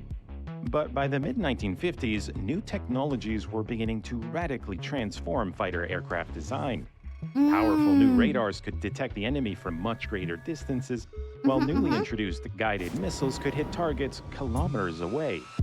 I still remember that this particular missile, you know, is what the F-14 Monday specializes. They have apparently the longest ass guided missiles anyone has ever seen. So, they're perfect for sniping, but I don't know, not that great on close range, I think, you know, I'm not too knowledgeable on the specifics, but, you know, that's what I know. My very, very basic Military knowledge. planners grew convinced that air battles of the future would be fought beyond visual range, where the enemy wouldn't be more than a distant blip on a radar screen. And it meant the newest fighter jet, the F-4 Phantom, was no longer light or agile. It was fast, heavily loaded with missiles, and carried a powerful radar. Oh my goodness, so Many old school. believed that dogfighting had become obsolete. But in reality, nothing could be further from the truth. I mean, how many bombs and missiles can you carry, right? In the Vietnam War, the Air Force's new approach was put to the test. But things didn't go as planned. What? The skies over Vietnam were a chaotic mix of enemy and friendly aircraft, and the systems designed to help Air Force pilots identify the enemy proved unreliable, forcing pilots to get in close to visually confirm each target. The whole idea of engaging from a distance fell apart. The new F-4 Phantoms were pulled into close-quarter dogfights against more agile MiGs, something their pilots had never been trained to do. And the Phantom's guided missiles proved hopelessly inaccurate. Designed for larger, high-altitude targets, initially only 14% ever hit anything. What? And when the missiles failed, pilots were left defenseless, because the F-4 was built without a gun for close combat. The larger, less maneuverable Phantoms, with their notoriously smoky engines, were easily spotted. Oh, that's pretty... The more I didn't know it was that bad. Oof, man. That's a big oof. And also, it is called... We didn't watch the Transformers 1. It's because it's a previous transformation. It is before they became the Transformers. Yeah. That's what it's called. One, the very first movie. Agile MiGs lured the F-4s in close, knowing they were vulnerable. The F-4 Phantom just barely held its own in this airspace because it is an interceptor used as a fighter, finding it difficult to compete with a fighter designed as a fighter. American pilots were being downed at alarming rates, and military planners were learning that the age of dogfighting was far from over. Air Force planners scrambled to respond. I didn't know to put a gun on the plane, man. I don't know. They wanted to be fast AF, so they removed the gun, which also constituted to the weight. Stupid. Pod-mounted Gatling guns and training pilots to engage the more maneuverable MiGs. But these were stopgap solutions. What the Air Force really needed was a new dedicated air superiority fighter, and it meant scrapping every one of its... Okay, let you see this. What's this? Variable sweep throttle engine. This is probably what came for the F-14. Modular engine. The Tornado is here. And then recommended FX tactical fighter. Well, what earlier is concepts for the next generation of fighter aircraft, which now looked too large, too heavy, and likely to fare even worse than the Phantom. And they'd have to move quickly, because in 1967, the Soviet Union unveiled a new fighter of their own. And it looked nothing like the MiGs that F-4 Phantoms were squaring off with in Vietnam. Everything seemed to suggest a fighter built for extreme maneuverability, with twin tails, a massive wingspan, and monstrous engines. Intelligence experts suspected that the Soviets were using advanced lightweight materials, along with new radar and weapon systems.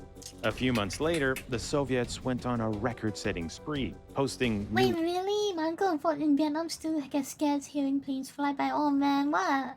PTSD. Man, goodness. Poor dude. world I hope he speed does and better altitude now. records with the new fighter. Officials suspected the worst. We currently have no fighter in our operational inventory that could consistently, if successfully, combat the Foxbat. If the experience in Vietnam wasn't concerning enough, the Soviet Union now looked ready to unleash a new super fighter. MiG-25, oh man. The start of their post-star bullshit. After spending the better part of 2 decades building mostly interceptors, fighter bombers, and attack aircraft, the Air Force finally set its sights on building a state-of-the-art air superiority fighter. In 1968, leading U.S. aircraft designers were invited to submit proposals. Their entries would be assessed using a groundbreaking concept called energy maneuverability. A mathematical formula to help define a fighter's total performance in terms of speed, thrust, drag, and weight. In December 1969, the contract to build the new fighter was awarded to McDonnell Douglas. Their design was the product of 2.5 million man-hours of effort, allowing development to be... What? How long? What? Wait, what? 2.5 million man-hours of effort to design this. Holy shit. million man-hours of Wow. effort, allowing development Wow, that's a to lot of begin effort. immediately. Wow. Huh. Haha. Yeah, I mean, it's F-15 quite the Eagle- entire crew, but, you know, I thought it'd be lesser, you know? Was designed from the ground up for tactical dominance in any airspace. 2 afterburning turbofans could unleash a massive 48,000 pounds of combined thrust. Enough power to Infine Elite, thanks for the follow. Welcome to my stream. Hi. break the sound barrier even while flying straight up. Huh? With a top speed of over Mach 2.5, the F-15 would be the fastest fighter jet ever produced by the United States. For Whoa. peak performance, the engines were fitted with variable air intakes, with a computerized air inlet control system adjusting to ensure optimal airflow at any speed or angle of attack. Where earlier fighters like the F-4 had a reduced wing area for high supersonic speeds, in the F-15, engineers instead opted for low wing loading, which combined with a high thrust-to-weight ratio delivered superior maneuverability. For maximum I situation still don't get how that design can allow for like superior maneuverability. awareness. And then, you know, because I don't understand the physics of it. And then now I heard there's something called F-15 MTV. Like, what the fuck? It looks so... It plays like a super jet. It moves like a fictional Ace Combat plane, apparently. It's nuts. Its maneuverability is off the charts. It's crazy. The cockpit was mounted high in the fuselage with a canopy offering a commanding 360-degree view, along with a digital heads-up display fully integrated with radar and avionics. 8 Sparrow and Sidewinder missiles were mounted under the wings and along the fuselage. But if things got up close and personal, a 20mm Gatling gun could dish out 6,000 rounds a minute. And for maximum survivability, engineers designed in triple redundant hydraulics, low vulnerability flight controls, and a reinforced airframe. With its combination of speed, power, and agility, the F-15 was ready to earn its place as one of the greatest fighters ever built. They can hear that rock and roll music coming in. The prototype was unveiled in June 1972, just 3 years after McDonnell Douglas was given the go-ahead. The new fighter was put through an extensive testing program, and it would have to prove itself against the best of what the Air Force had to offer. Up against the heavy F-4 Phantom, the F-15 looked assured and in control, easily making quick work of the interceptor.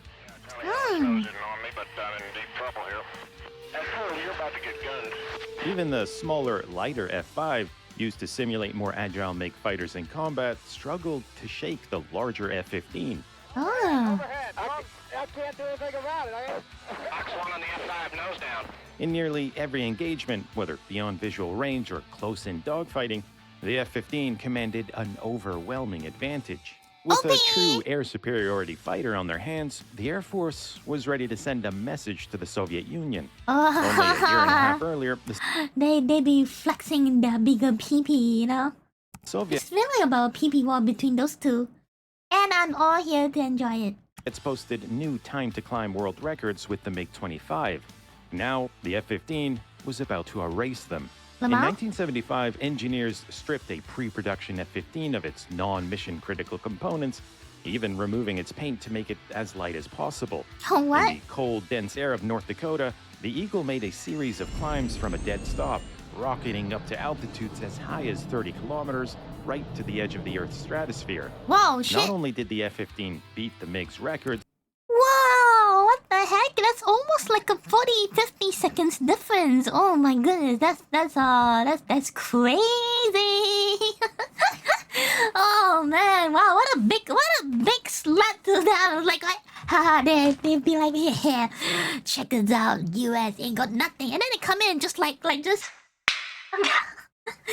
Like beat the records by almost like 50 seconds is a lot. 50 seconds is a fuck. No, 40 seconds still. It's a fuck ton. That's nuts.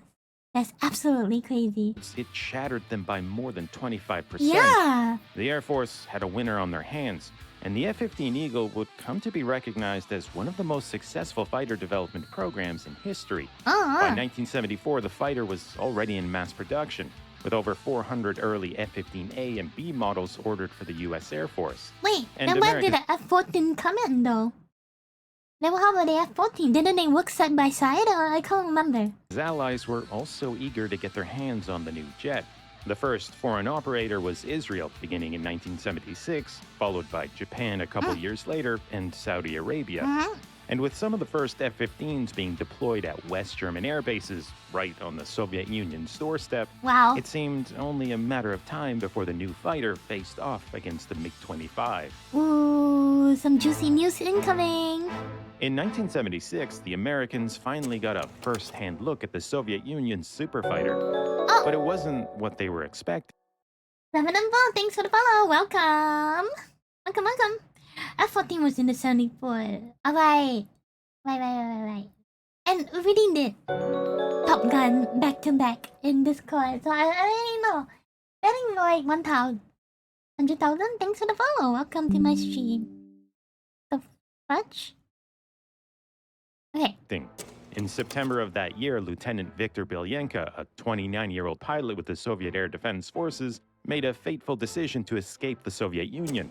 What? And he did it by secretly flying his MiG-25 from a Soviet airbase in the Far East to a civilian airport in Japan. Ayo, Yo, After what? more than a decade shrouded in mystery, the Americans got a chance to What examine the the fuck? foxbat down to every last detail.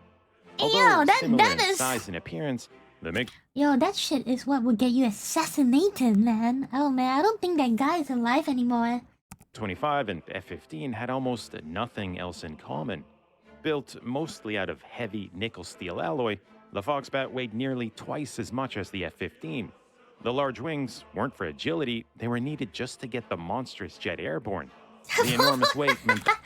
Bro, oh, he's still doing well? Wait, the US protected him? Nice. Okay, nice. Bro, put a War Thunder falling. For free? No, definitely not for free. For a lot of money, but still, it's goddamn.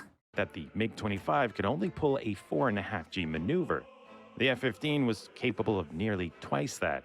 Most of what the MiG carried was fuel needed to feed its enormous engines. Even so, its combat radius was a mere 300 kilometers. Its avionics used outdated vacuum tubes, and its radar lacked look-down capability, meaning it couldn't even detect an F-15 flying below its horizon. The MiG-25 was anything but the dogfighting monster the Americans had feared. It was purely a high-altitude interceptor, designed to reach incredible speeds to catch enemy bombers. But it wasn't built to do much else. So, kind of bamboozled. Julian Trio 2, thanks for the follow. Welcome to my streams. Actually getting bamboozled. Oh my goodness. Pretending what is that's amazing. Is that what's the same for the Su-57 as well? Is it? It's like 5th generation fighter jet, but then it's actually, you know, not as... It's so big. It's giant. It doesn't really, you know... Is it? Really? Really? Huh. The Soviets had kept the Foxbat's capabilities a closely guarded secret, cashing in on its propaganda value and the alarm it had caused the Americans. But now it was the Soviets' turn to panic, because in 1976, the Soviet Union had no fighter that stood any chance of surviving a dogfight with... So what? In all the Ace Combat games, the Su-57 is actually garbage? It's not really that great, is it? Is it? Propaganda value? Shit! an F-15. Wow! 598 kg versus 358. Are you shitting me? That is... Max speed, March 3.2. This is not a air combat fighter, it's a flying tank. Note, safe start speed is Mach 2.83. Exceeding this speed risks overheating and structural failure of intakes. Lama!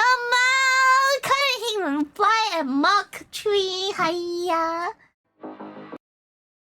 I wanna say it's garbage, for the F-22 alone outperforms in it. It's just dogfighting. Really?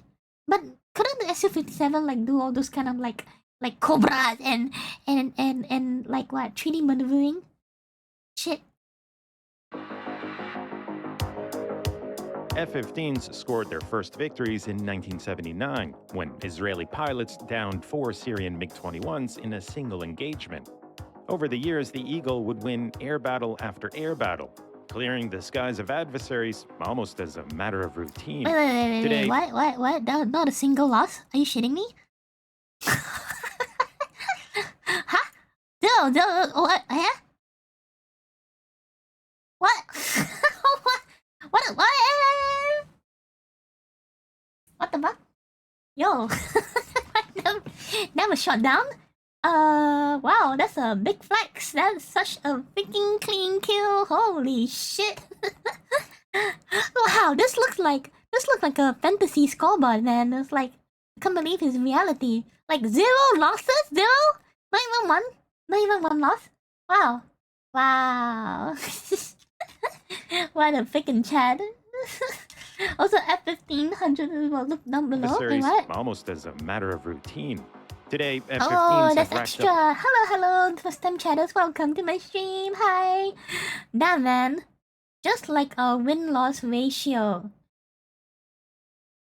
Bitch, you don't have a clean ratio, bitch. What are you talking about? What are you talking about? Huh? You don't have a clean ratio? You look like if I was America and then you come and slip in some fucking glitch. I only lost one. No, you lost everything. You lost your dignity. You lost your skill. You lost your brain cells. You're gonna lose a woman who will even talk to you, bitch. Anyways, let me just rewind a bit. Yeah. Bye. Okay. All good. Okay. Let me just do something real quick. Better. Okay, I feel good. Alright, carry on. Almost as a matter of routine. Today, F-15s have racked up more than 100 victories without a single defeat. Wow, a record really? unmatched by any fighter in history. Not shut down Early even F-15A once? and B models were soon joined by C and D variants, improving on the aircraft's range, payload, and weapon systems. Oh! Originally conceived as an air superiority fighter, the F-15 would also be developed into a formidable ground attack aircraft. Yes, I know that leveraging one. the fighter's superior range, speed, and payload. Nearly a half-century after taking to the skies, the F-15 remains vital to the U.S. Air Force, with deliveries beginning in 2021 of the F-15EX. That's the one! I think that's the one! It used to be called MTV, and it's called EX now. A thoroughly modernized replacement for the F-15C. The MiG-25 was never designed to combat an air superiority fighter like the F-15. But in January of 1991, the two Cold War icons came face to face over the skies of Baghdad. Ooh, so what happened? And the outcome wasn't what anyone could have predicted. Because what the MiG-25 lacked in maneuverability, it made up for in raw power as the fastest fighter of all time. Oh yeah, And the they Iraqi- flexed that superior speed.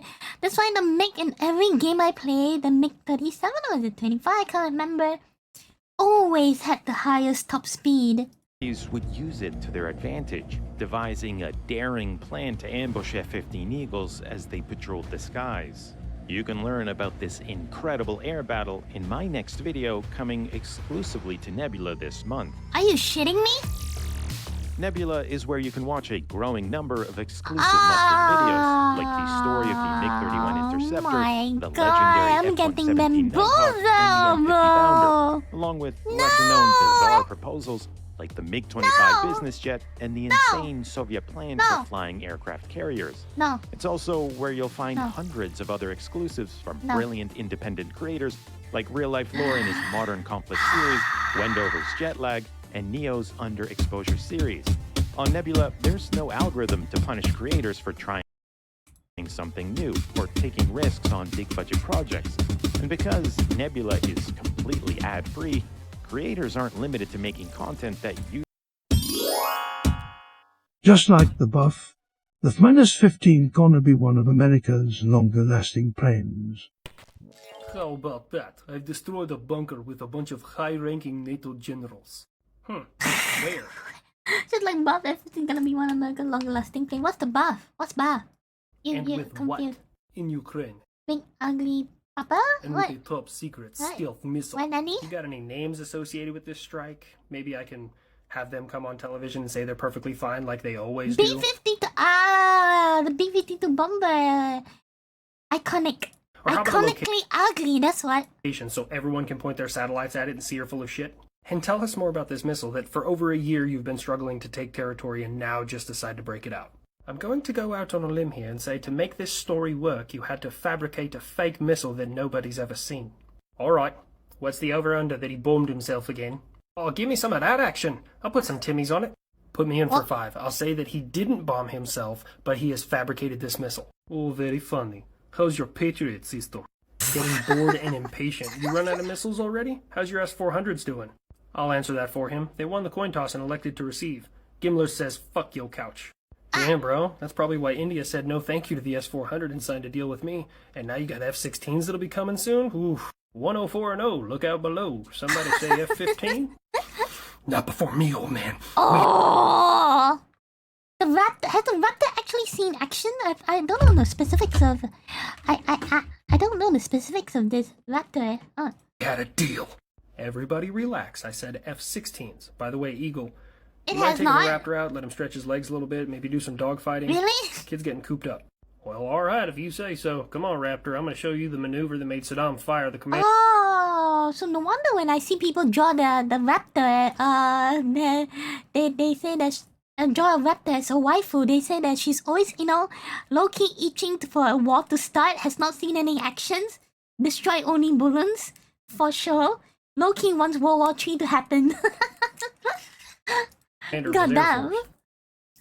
Oh gosh, okay. Understandable. Yep, now I get it. So basically the Su-57 and the Raptor has never seen proper action. Which, you know, we should be thankful for. Will you intercept me? I intercept me. Ay, so sad. So sad, but still so good. Because, again, you know, you wouldn't want that to happen, would you? Now I kind of want to see more, though, but okay. Okay. Let's call it a... I low-key want to click on this. The XB-70 Valkyrie. But, you know... No, it's like no. Good luck at work, cool out the cat. But let me show you something. So F-15 NTD. This is what I was shown or told. This one.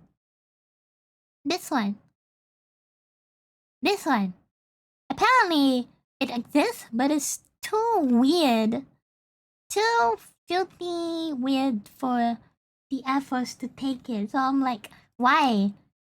This is the one I was talking about. The NTD F-15. Well, I don't know why is it weird, but take a look at it. The McDonnell Douglas F-15 Eagle is one of America's most prominent air superiority. Yeah, F-15 STD. Yes, that's the one. That's why I don't know. It's called MTD or STD. It's so weird. I don't know. Wait, it's the same plane? Wait, what? Fighters, credited with over 100 air victories without suffering a single loss to this day. First flown in 1972, it is still currently in service with the United States, Israel, Japan, and Saudi Arabia. And apparently Singapore. Thank you very much. I don't know how my ex-previous country managed to secure 60 F-15s. Oh, how did we get the budget from that? But we do have quite a fuck ton of it. Quite a fuck ton. Even before the first batch of F-15s rolled off the assembly line, the US Air Force and NASA began experimenting with the fighter. In 1984, an F-15 was highly modified with short takeoff and landing capabilities, reducing the aircraft's required runway landing length by an impressive 80%. What? Years later, specialized canards developed by NASA drastically improved the aircraft's stability at supersonic speeds. It has the weird funnel wings on the front. This thing is this signature. I don't know what this is. I don't know, but it apparently exists, and it makes it so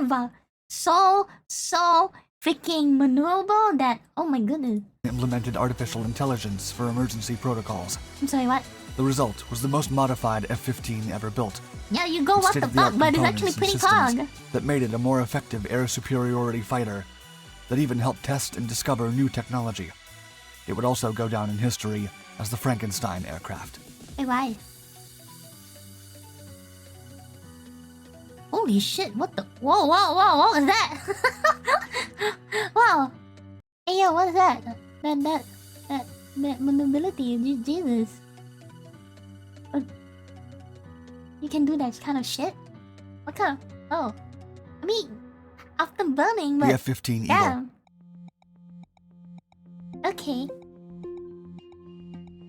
The F-15 Eagle, twin-engine, all-weather tactical fighter aircraft, was initially developed to replace another fighter produced by McDonnell Douglas, the F-4 Phantom II, used extensively during America's involvement in the Vietnam War. Yes, me. When the conflict ended, the Navy wanted a new aircraft capable of outclassing the recently introduced Soviet MiG-25. This led to the You mean the propaganda MiG-25? FX or FX program, which aimed to develop a powerful air superiority fighter. The Air Force then awarded several contracts, eventually declaring McDonnell Douglas the winner. After numerous redesigns, the F-15 was formally introduced into service in 1976 and would span... Now that I think about it, if the military industry is so freaking big and huge, can you imagine how rich is the family who owns or basically design all these planes. My goodness. Like, they did be filthy rich, like beyond rich. Like, I can't imagine their wealth. My goodness. And several variants as the years went by. The basic variant had an all-metal fuselage, a large cantilever, and a shoulder-mounted wing with a crop delta shape and a 45-degree leading-edge sweep-back angle. It's all contracts, so little I Mounted understand. in the But still, forward it's a lot of fuselage, money. its cockpit featured a large canopy with a one-piece windscreen that provided excellent visibility for the pilot. Wait, not that rich? It was bought by What? Boeing? Really? Seriously? What? How? That would be filthy rich. 2 Pratt & Whitney F100 turbofan engines with afterburners supplied Boeing, over 23,700 pounds What of force, the shit? allowing the F-15 to achieve a maximum speed of 1,650 miles per hour at high altitudes and 921 miles per hour at sea level. Oh, Moreover, that's it strong, had a I capacity see. for over 13,450 pounds of internal fuel, with an estimated combat range of 1,220 miles.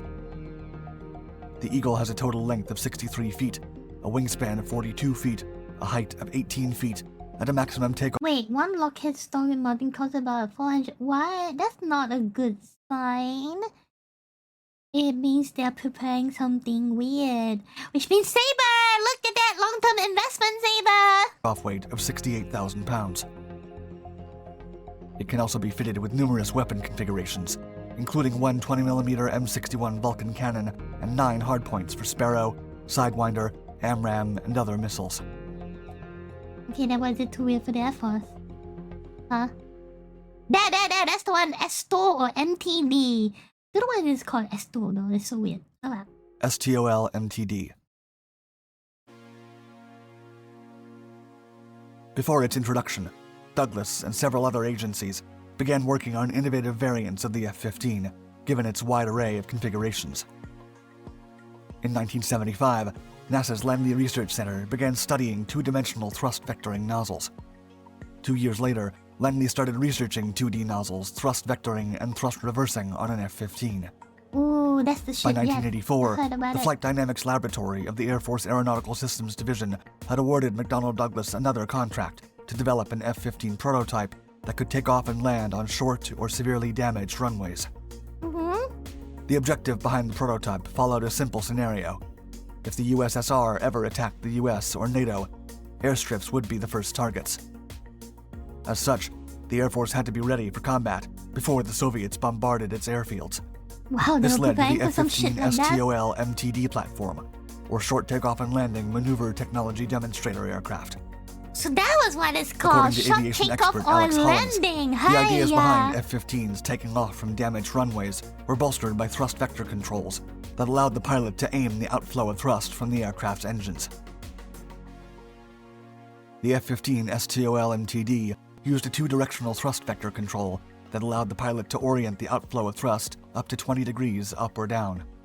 Oh, so thrust Hollins vectoring added, started quote, from this? That vector control of the engine outflow was further supported by the Oh. addition of canards in 1988, just in front of the F-15's traditional wings.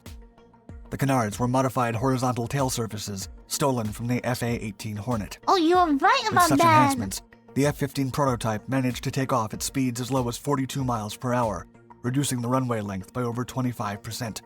Still fancy. Moreover, the engineers leveraged thrust from the F-15's engines, canards, and thrust vector control to reduce the landing runway length by almost 80%. Okay, that's Compared not... with a standard F-15, which required over 7,500 feet of clear runway to land properly. The modified prototype only needed 1,650 feet. Oh. Oh. Wait, active? Active. I heard about active, but I don't know what it means. In 1993, the United States Air Force handed the keys to its highly modified dogfighter to NASA. The aircraft was chosen as the central element of the service's Advanced Controls Technology for Integrated Vehicles, or ACTIVE program. Huh? The test program was carried out at the Dryden Flight Research Center, and its main goal was to develop and demonstrate advanced engine and aircraft flight control technologies that would significantly enhance the aircraft's engines and operational capabilities via flight and ground tests. The information learned from the study would then be used for the next generation of high-performance fighters.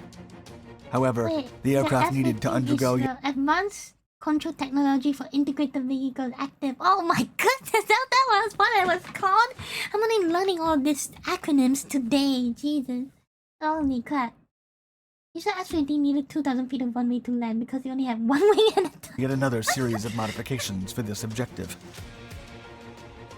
While NASA opted to retain the unusual wing layout of their new F-15, the engineers installed special Pratt & Whitney pitch-yaw balance beam nozzles, complete with a new set of engines, the F-100. Is that how the legend of Pixie came up to be as well? He took it from that book, the one-wing Pixie. Damn. W229. It's a real thing. I thought it was fiction. Unlike the previous thrust vector control systems used under the Air Force's STOL-MTD program, yeah, Rox, these movable nozzles offered idea. an entire 360-degree arc through which they could redirect outflow. Additionally, the aircraft was equipped with a flight test nose boom, configured with angle of attack, and 2 canards in the upper inlet area forward of the wing. So active is the one with the weird, all of these systems turned the aircraft into the best front. F-15 in the world. Oh, I got it wrong. The mightiest eagle. That is?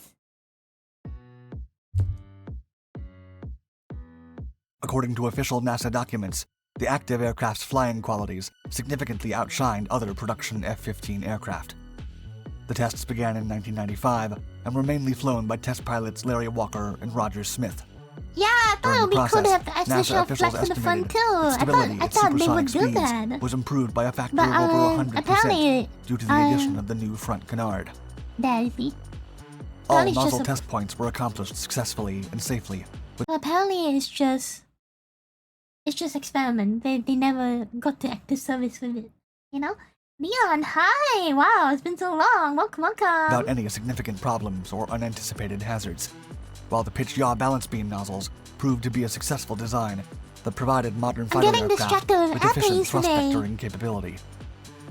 These movable Oh, features also SFD and reduce active drag F4 and canards, increased only fuel engine economy or nozzles range different. I see. compared with conventional aerodynamic controls.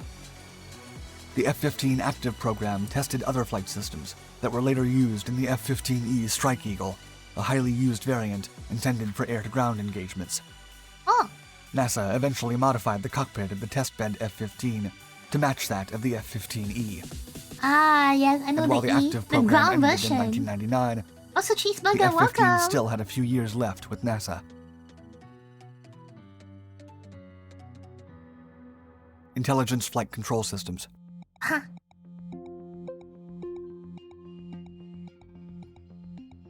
But he doesn't even late explain why was it too weird for the F4. It's like, what? It's just replaying the same thing. What's this? 5 Lightning II. Wait, the Lightning was The final flight. the F-35 was actually modeled after F-15? The F-15 model that served in the short takeoff and landing, active, and intelligent flight control system programs was used as a testing platform for a total of 2 decades. Throughout all of its iterations, the F-15's front canards and thrust vectoring power, along with its classic red, white, and blue paint job, remained unchanged. The objective behind all the testing was never to be added to the how F-15 have Eagle. you been? Thanks for dropping by. Yeah, for connoisseur Leon, it's been like, what, half a year? Good to see you. But rather to test certain Welcome. capabilities that the United States Air Force and NASA could develop for further generations of fighters. In doing so, both services proved that the F-15 was, and still is, one of the most iconic and adaptable aircraft in United States history. Alright, so basically F-15's great, very amazing. And the flaps is kinda cool, but it just doesn't see action. I don't know why. So that's that. Also, Leon, what you mean by sadly? Hiya, what you talking? It's great to see you again. Well, just come back there, you know, come back there and eat more grazing food because that shit is the bomb. Now, with enough distractions from the airplanes and the stuffies, let's properly look into the reaction channel. So, what I'm going to do is I am going to be watching Genshin Impact stuff because why not? So this is the animation, the better version because yeah. But most importantly, Sweaty, does this have subtitles? Does this have subtitles? Okay, good. Let's watch. Ready? I enabled it. Okay, good. Okay, ready. Okay, let's see. Right, this is the burning song in the embers. Full animated shot. Genshin Impact for Big Daddy. For Daddy. So let's go.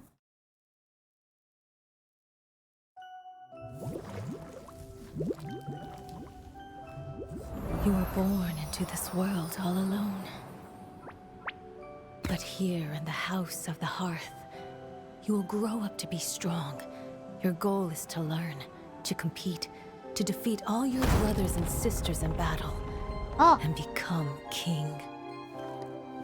Wow! Where is Pear Ware? Didn't she want to hear the story?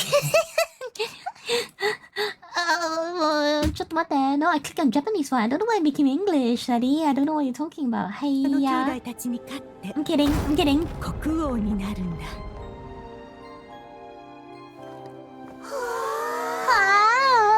ペルベーレは来てないのか？ Oh my gosh, she's a mama. 自分の雲のお葬式中です。まったく。また呪いだね。Cuz? クリーブ、見に行っておくれ。はい、わかりました。結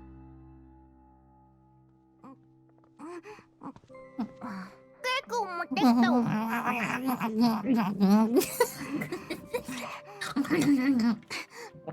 いるかな？クムはケーキを食べない。知ってるだろう。だよね。 Why does she call it a spider though? Sunbeams filter through the foliage. Flames grow with immortal courage. And I hope you won't be tainted by fate. Nothing to Oh boy, what's this? So go alone. 本当の親子でも喧嘩するの？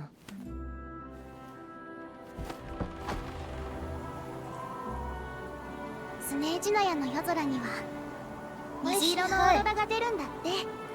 What happened to her? Was she beaten up? 一緒に見に行こう。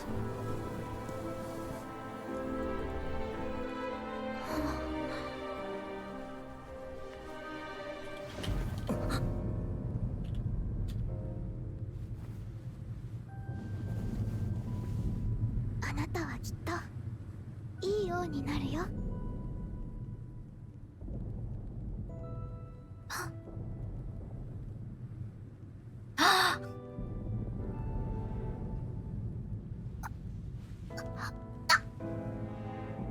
ごめんね。ありがとう。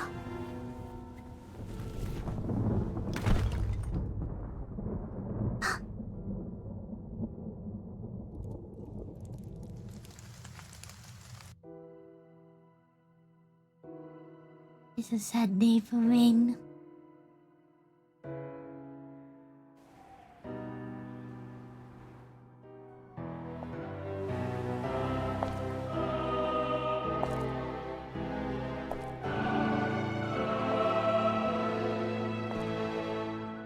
What the fuck, you twisted Dean?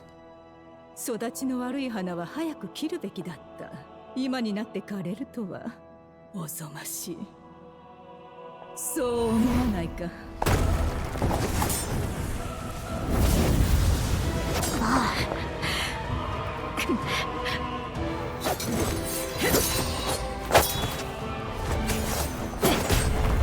Whoa! She's kind of badass. Wow. 素敵な品格だ。だが何の役にも立たない。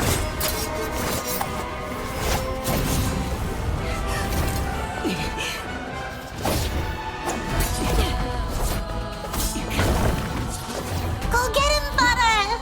Beat up mommy! control fire?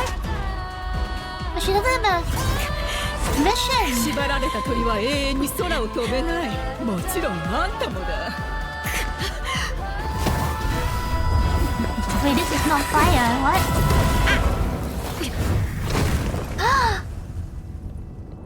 Oh man.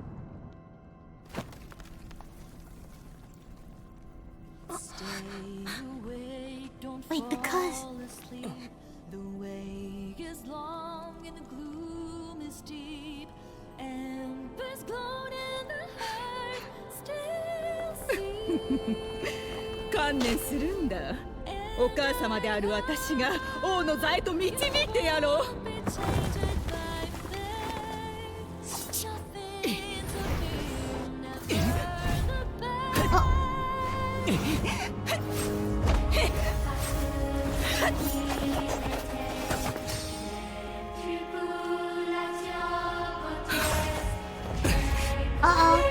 お母様。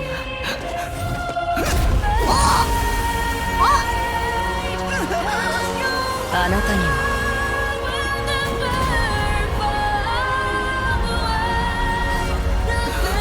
無理。Oh, that's time!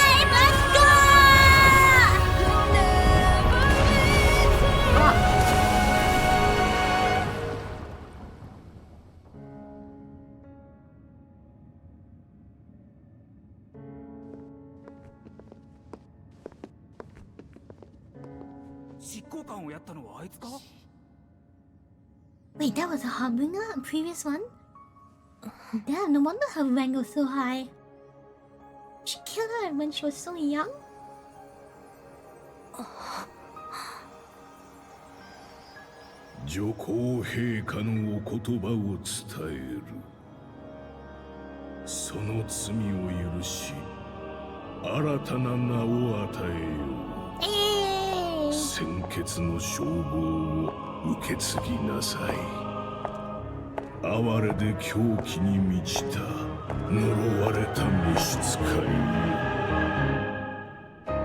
Oh my god, father?「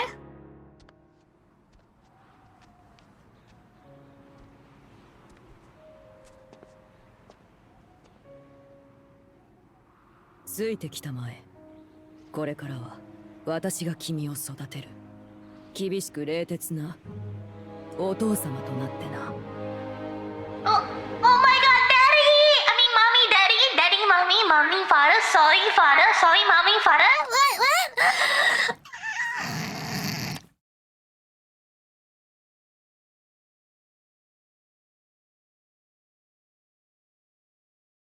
But I just pulled.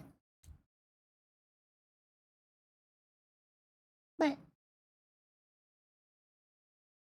the reason why I was trying to cause them father because I think mothers are evil because of how they were raised. Now I get it. Yeah, I get it. It's not just a kink. It's not a kinky thing. Madame. 申し訳ありません、お父様。つい衝動に駆られ、痩せこけた病人とかわいそうな子供たちがいたんです。彼らは淡い期待を抱いていた。衝動は失敗への近道だと前も言ったはずだ。だが収穫がなかったわけではない。あとは任せたまえ。はあ、愚民どもに。Oh my god, oh my god, oh my god. Ish. You're absolutely right. If she's a mommy but also the father, does that make her Saber? I think it does because she's supposed to be raised to become a king. So she is Saber Alter. Saber Alter! That's you go! There you go! It worked! Shut!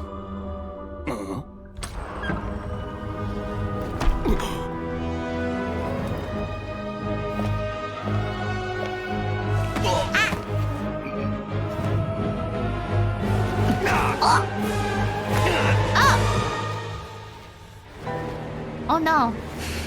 Oh no! My wallet!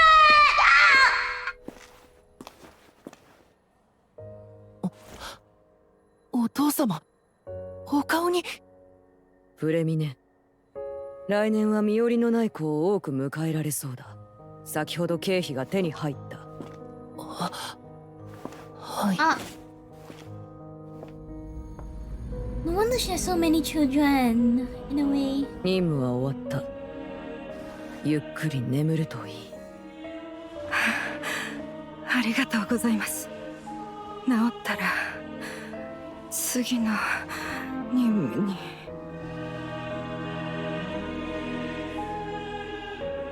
Was she dead? What the fuck?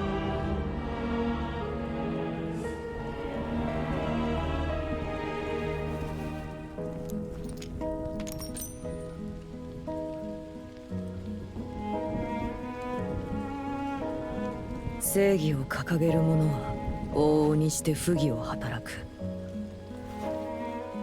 だが我々は違う。安心して眠れ、スネジブナ。我が子よ。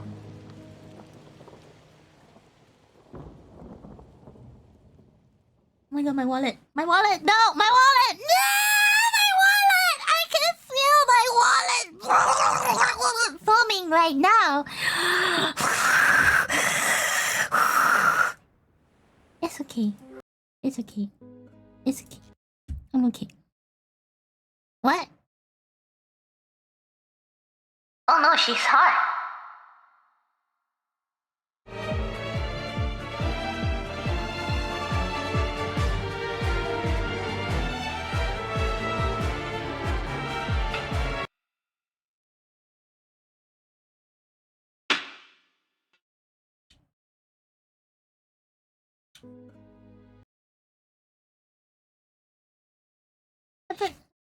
But I'm supposed to do Star Wheel. I'm sorry. I know some people didn't want to see it. Is this considered spoilers? Is this spoilers if it's already in the internet? Is it spoilers? Is it spoilers? No, it's not, right? No, I cannot. I consider it spoiler, right? Wait, I'm sorry. Sadie, you wanna close the stream for a while? As I bask myself in Danny's aura, you know? Oh man, I'm ready to feel Daddy's belt, alright. Let's go! Go! I already know it. Okay, forget it, let's go!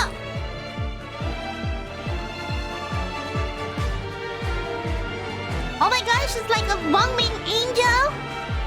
Oh no, not angel anymore. Oh my... I'm about to...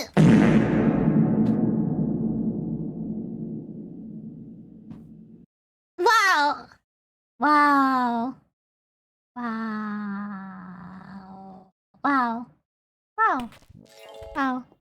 Now? Wow. Oh, this is the MiHoYo Fest FPS thing. Okay, we'll take a look at this later, but...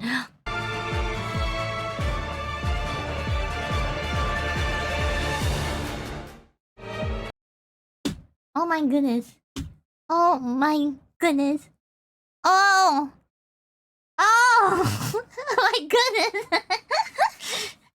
Oh my god. You can't do this to me, man. You can't do this to me.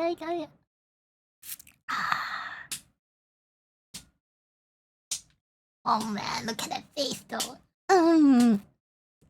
You know what the comments were saying? Oh man, I better prepare my Zhongli for this one. I'll bring Kokomi for good measure. And then like, time for Chi-Chi to come true!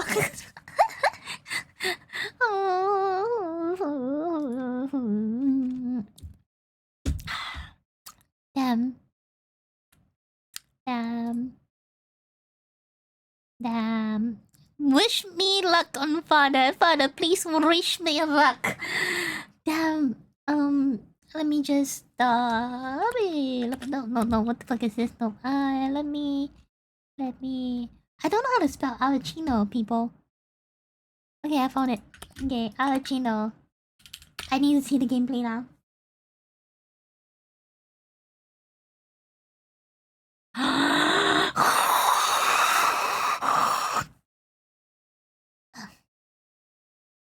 Wait, Alachino special dash? I mean, unfair meta? What do you mean by this? I'm gonna take a look at this. It's not as simple as it seems when looking at the latest 4.6 characters, and this is the best time to investigate the whole situation about Arlecchino and the featured banners. Wait, she's Nyx? Seems when looking at the latest 4.6 characters, and this is the best time to investigate the whole situation about Arlecchino and the featured banners. She's Nyx. Whole situation about Arlecchino No, I have and no the money, featured... no! Wait, they're both fire elements, then why would they be here in the first place if they're both fire? What? Why? banners. I don't get it! Why? First, Why? major announcement. Thanks to Samsung Galaxy for sponsoring today's video. I don't give I'll be shit. and half of it I win goes to you. And the best part, I'll be competing for a whopping $40,000 in prize.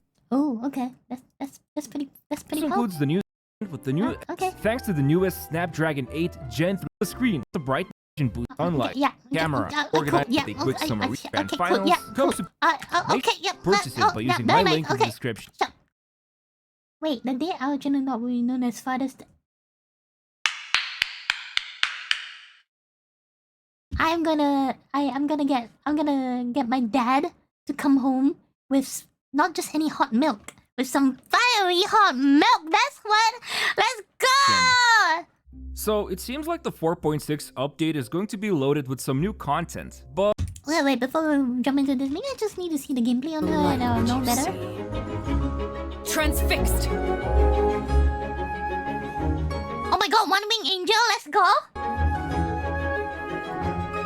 And wielding her signature sign, what the shit? Is she like... Oh my god, she's gonna replace my Hu Tao. No. No!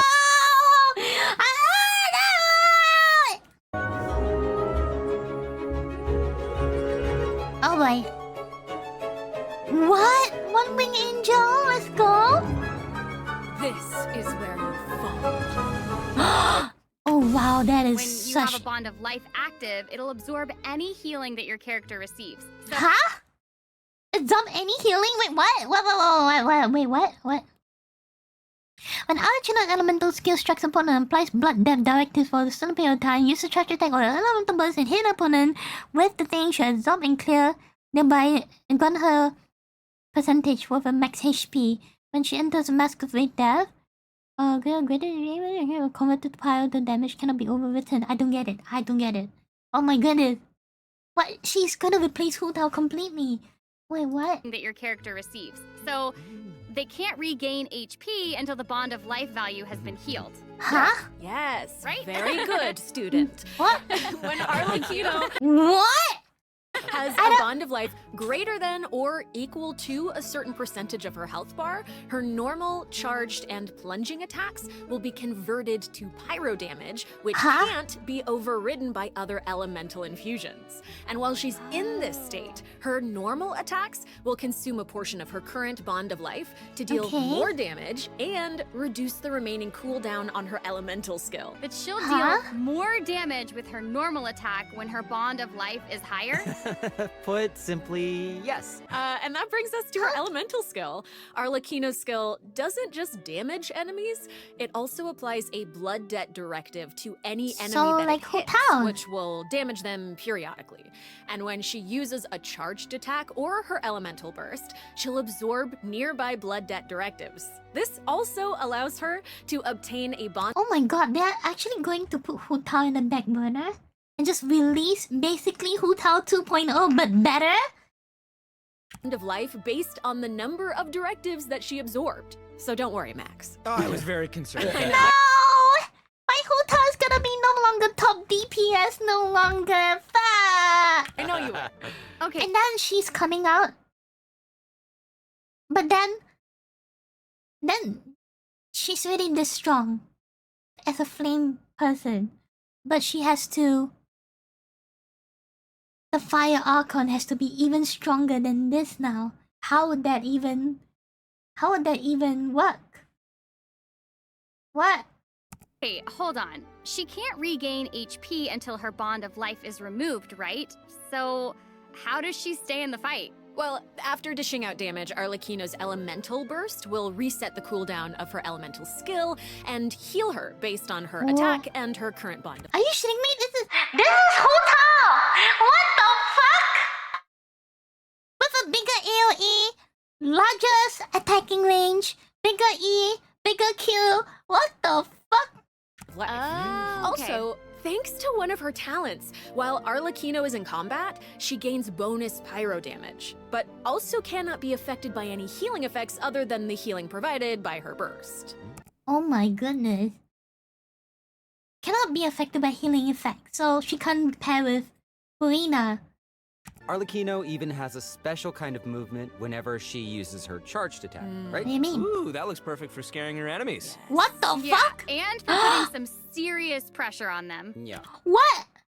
What was that? What? Huh? What's that? Hello? What?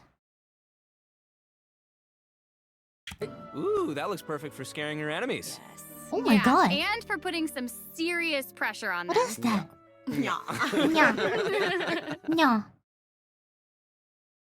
Oh, my wallet. My wallet is coming out. My wallet. Oh no. My wallet. No.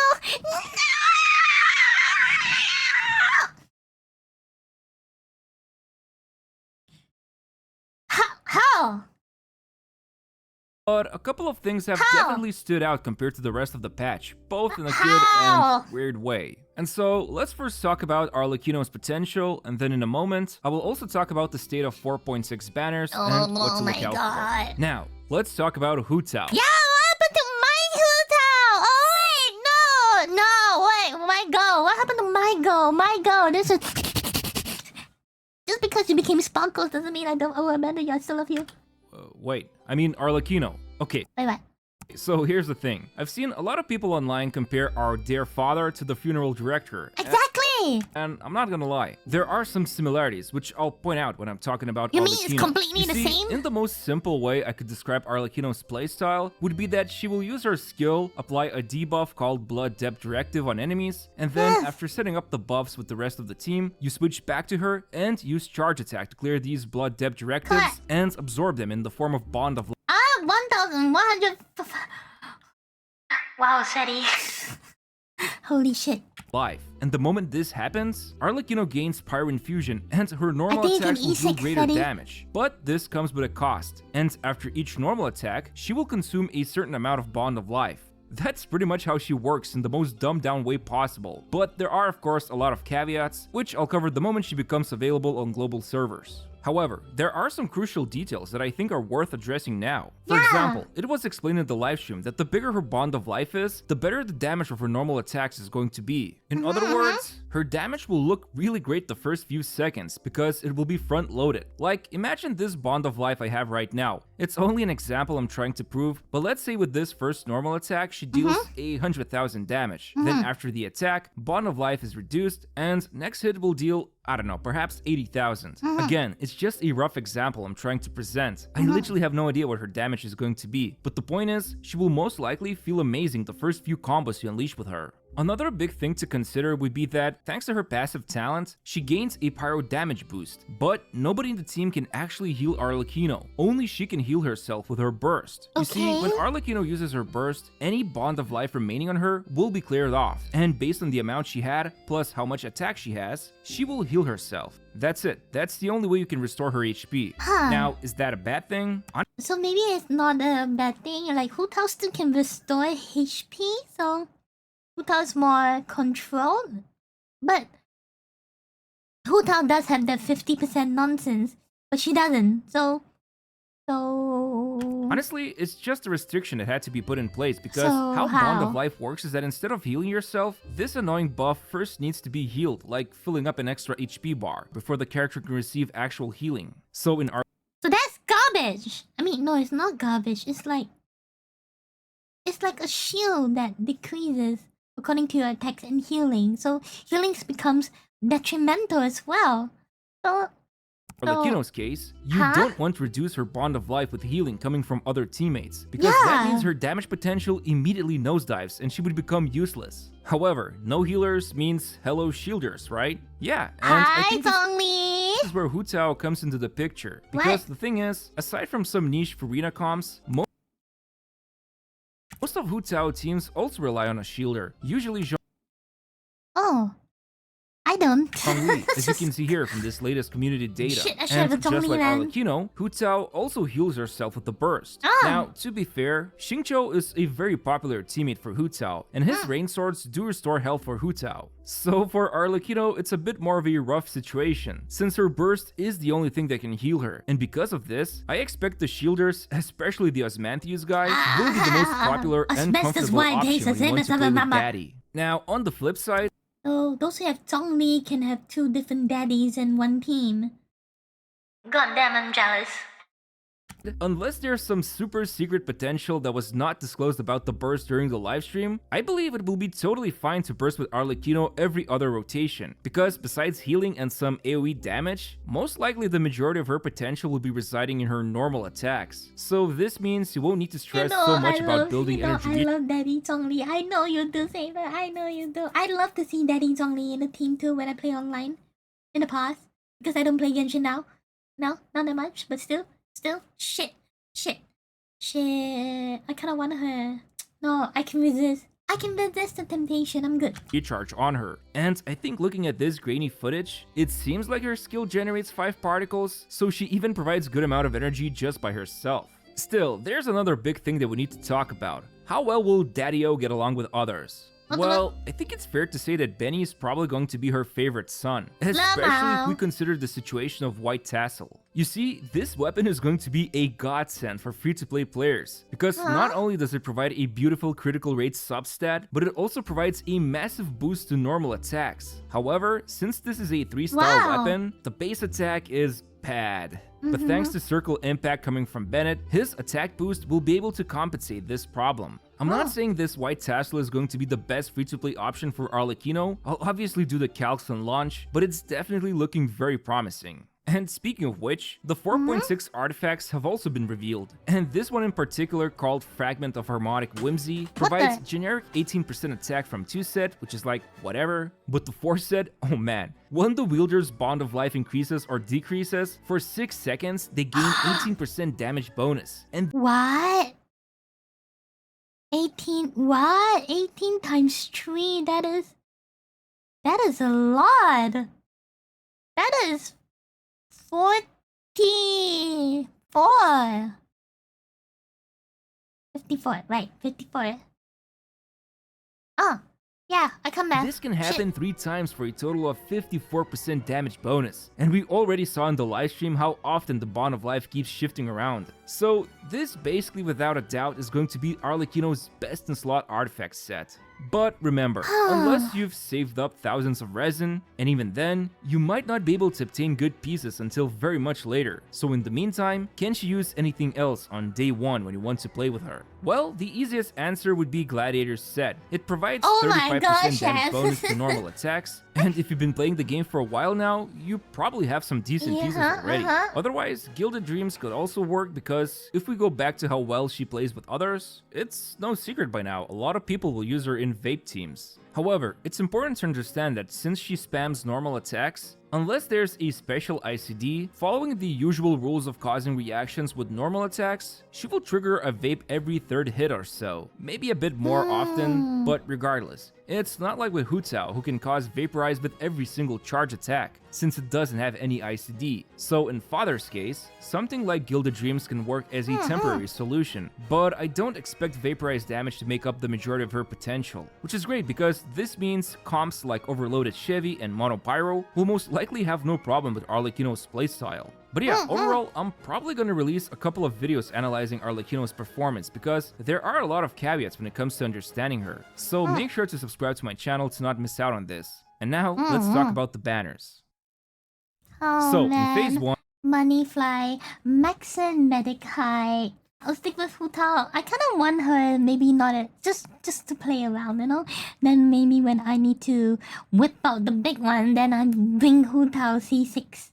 Linny and Arlecchino will be the featured 5 stars, while in Phase 2, Wanderer and Baiju are going to be available to pull for. Now honestly, I think these banners are pretty good, but that's only when looking at just the 5 stars, since as of making this video, there's still no word about who will be the featured 4 stars. But it's pretty clear that the first half of the 4.6 update is going to be focused on Pyro units. Lenny works best in double or triple pyro teams. His damage potential can be very high, especially if you invest into him vertically. On the other hand, Arlecchino will definitely overshadow this poor guy, just like a successful father would do to his son and cause him to gain an inferiority complex. But seriously, I think it's pretty clear that the majority of people will be interested in this Harbinger. Although I would say just wait for the reviews to come out first because, hey, who knows, maybe you'll find Lenny more enjoyable to play than Arlecchino.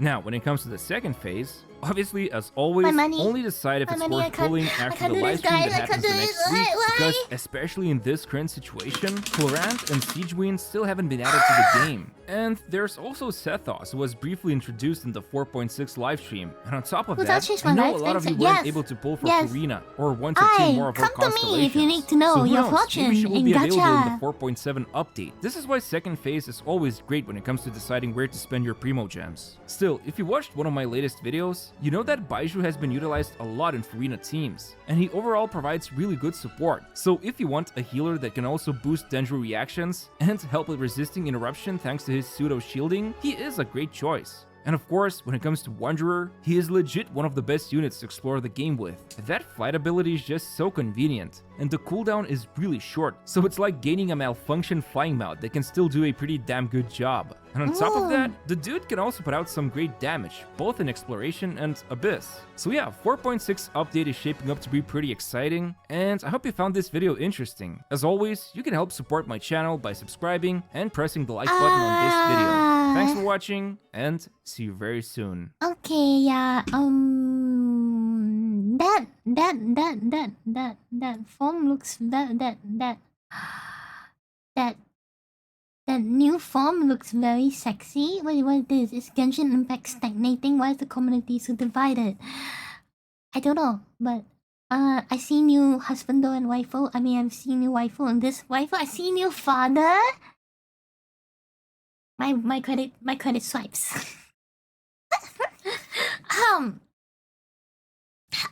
That's it. I see new father. The card comes out. Damn.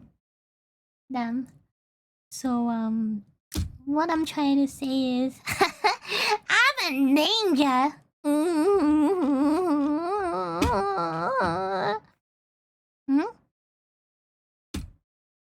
So, I've been playing Wuthering Waves for more than 70 hours now. Okay, no, I shouldn't be looking at this. No more gacha stuff. Okay, fuck that. I'm good. Let's see. Let's see some random shots before we call it a day because guns. Yeah. Let's check out some things from the React channel. That would be cool to see.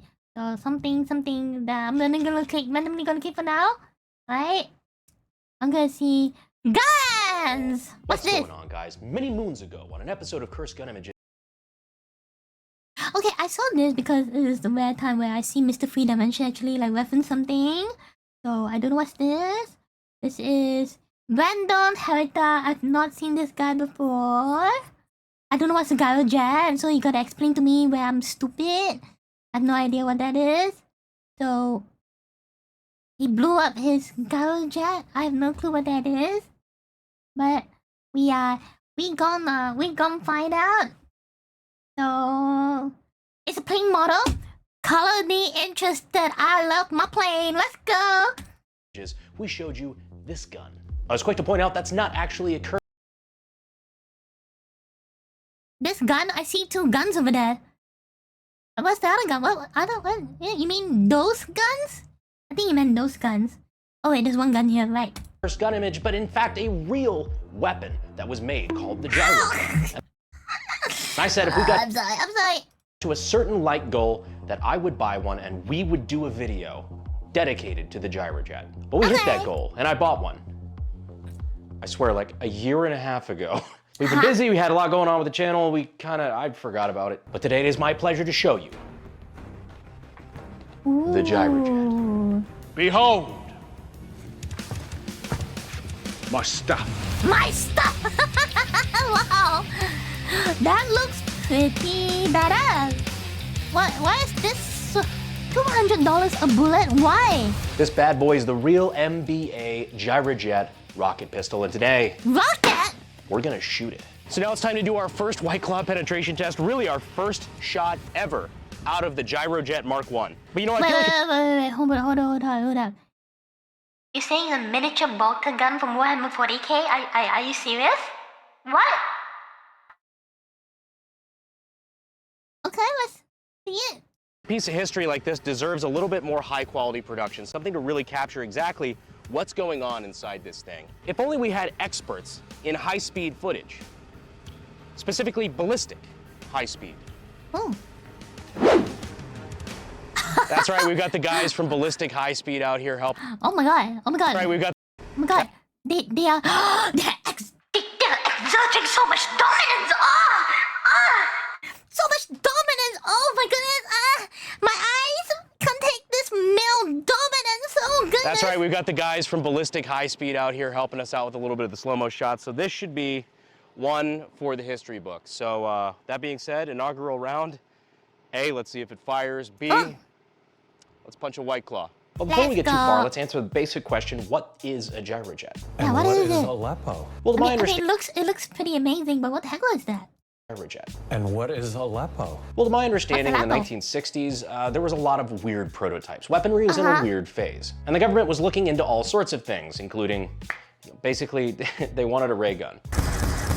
Along comes a company called MBA, and they're like, well, we don't have a fucking ray gun, but I got a handgun that shoots rockets. And the government was like, it's not what we asked for. We'll have 1,000, please. Yes, this bad boy does not shoot traditional ammunition, but instead shoots projectiles like this. You see, there's no bullet, there's no casing. The entire thing is the projectile. It's got a primer in the back that ignites 4 distinct rockets. They're drilled in at an angle so that it actually spins, and the rockets themselves rotate and stabilize the bullet in flight, meaning that there's no actual rifling in the barrel. And it's been told to me that despite being kind of weird, these bad boys can pack a serious punch. So let's find out. I mean, you know, in Kentucky Ballistics, you know, he likes his big shotguns and the boomstick, but this is something else. Why don't they even include this gun in games anymore? Why? It's got to be in a game, man. You can like rocket shoot so many things. It'd be so cool. 3, 2, 1. Holy shit! That was hot. That was Oh my god. What? hot to shoot. What's that? It looked like a laser. Really? Yeah. Oh, I can't wait to fucking see that. And it's crazy, there's no ejection either. There's no fucking, it's all just one Projo. What? That was cool. That was physically hot. Like, I felt like somebody had a hair dryer in my face for like half a second. Would I describe it as fun to shoot? Yeah. If it wasn't $200 a round, would you just go out to the range? Oh. Yeah. Oh, really? Is it that cool? That's fucking cool. $200. I can tell you this: if Bryce gets excited about it, it's gonna look pretty cool. Fuck yeah. I look very nervous. Are you ready? Wow! That recoil! Look at that! That recoil! Replay. You see that? His hair! It looked like that was a jet taking off! And he has just standing at the recoil of the freaking projectile launch! You can see it go from his arms, hair, and to his clothing! Oh my gosh, look at that! Oh goodness! Holy shit! Oh yes! That is awesome. Oh, you that can is pretty see the legendary. heat waves. You can see it accelerating. Yeah. So what were you just saying about what the internet says about the gyrojet at close range? So I've read a few times that the gyrojet's not lethal within like 10 yards or so, just because it takes so long for the projectile to accelerate. You sure? I don't know, that looked like it hit it pretty good. It split the White Claw can in half. You sure it's not lethal? That looks lethal AF, bro. I'm going that pretty decent. I wouldn't want to be downrange from it. I think a lot of it's probably the actual jet going through liquid. Yeah. That just. You can see it coming out of the gun. I haven't seen that footage yet, though. I know, but they're freaking out like a bunch of fucking apes, so I'm really curious now. I love it. Apes together strong. Holy shit! What is it doing? That is the most beautiful White Claw penetration test we have ever done. I'm sorry, what? What did you just say? That shit can be taken out of context, man.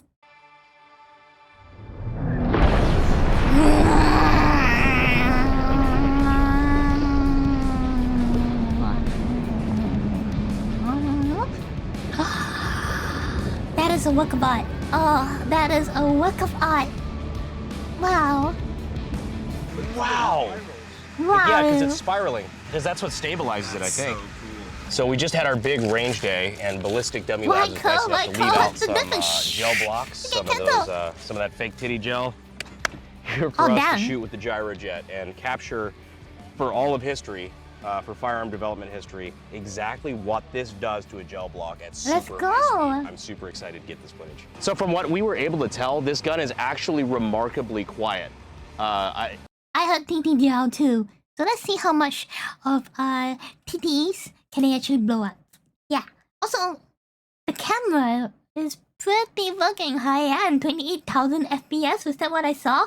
My goodness gracious. What kind of power is that thing? 28K, right? Jeez. Enough so that I think I'm gonna try it without ear pro, because I think it might even be hearing safe with no suppressor, no anything. You sure? Makes sense, because right out of the barrel, you know, it doesn't reach the sound barrier. So we're gonna try it, see if it's hearing safe. You sure? That might be a mistake, but I already have to sleep with a fan on high, so I can't lose much more. The shit I do for science for you guys, I'll tell you. Firing in 3, 2, 1. That one, I think, misfired at some degree, because that burned my hand. We're literally watching the high speed to figure out what the fuck happened. Oh yeah, I see the trace. It's right here on the very side and then out. What the fuck? Yeah, I felt it right there in the magazine, where my finger was, right here. I felt that burn, which is why, safety first, we're wearing gloves. Now, if you're wondering where I got the protective gloves I'm wearing in this video, I got it from my monthly tack pack. Don't look at this, this is mine. Get your own. Just kidding. With tack pack, you can get stuff like sweet swag, Razer electronic earmuffs, so you don't have to sleep with the big E like I do. Air 15 grips, a sweet tumbler that'll get you stopped at TSA, laser rangefinder, raptor charging handle, AR safety, and totally not a can of Zims. You get all sorts of stuff like this on a monthly basis just for signing up with TechPack. And new subscribers can use code AKGuide to get an extra box of sweet tactical goodness. So check them out using the links in the description and in the pinned comment. We appreciate them sponsoring the video. Back to the gyrojet. How was it for your ears behind it? Because it wasn't very bad over there. Dude, honestly, it wasn't bad. Like, I wouldn't say necessarily hearing safe, but honestly, like, I've heard suppressed weapons that were louder than that. Yeah, you could tell that one took a weird angle, weird turn. I couldn't tell it took a weird angle, a weird turn. You can totally see the acceleration. Yeah. Rip. That definitely looked like not all of the jets fired, or something weird happened with it. You see it barely hit. It barely penetrated and then skipped out, kind of like me. Oh, yeah, I missed. Oh, all right, that's kind of cool. But that's pretty it cool, destabilized so hard. Yeah. It almost like it almost righted itself though, if you looked at it. Like it was trying to keep going, like that forward momentum was keeping it straight.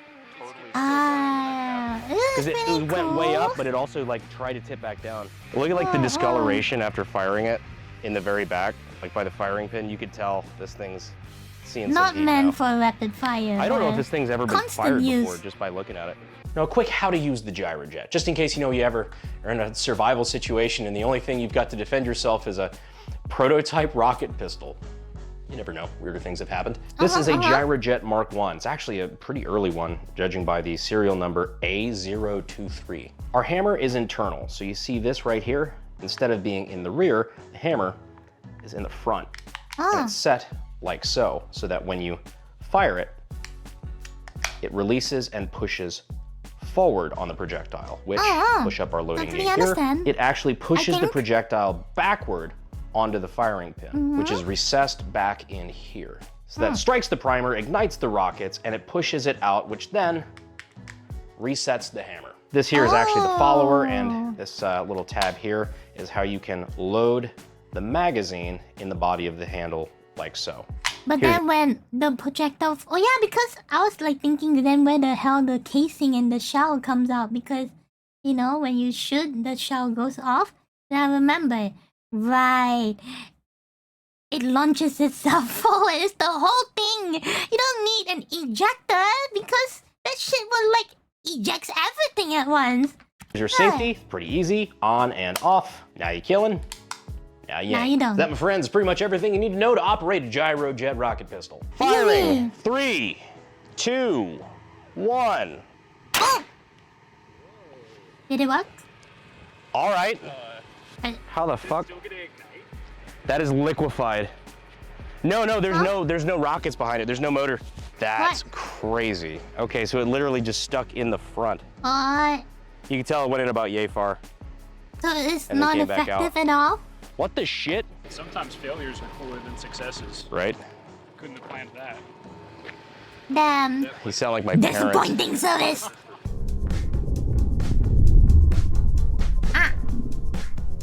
So it is not penetrating at all. Oh man, it just got launched like that. That's all? It's weird because it looked like it didn't penetrate at all. And then now watching this, it actually went pretty far. Some would say too far, actually. Up a little deep, but not deep enough. Okay. The deep ones hurt me. That's all right. It's not like these things are like $200 a piece. Let's try again. I think this bad boy came with like 17 rounds, but that's a really good thing because like I think when you can find them, you can't just buy ammo for this shit. So when you can find them, they're like 150, $200 per round. Meaning that this is like 20 times more expensive to shoot per round than a 50 cal. 50 cal? What? I felt that one again. That was a fucking clean one. Yes. That was money. That's the money. Was it? That was the money shot. What? Oh God. Get up in there. This is IMAX for you. Come on. IMAX. And DK frames. Let's go. Whoa!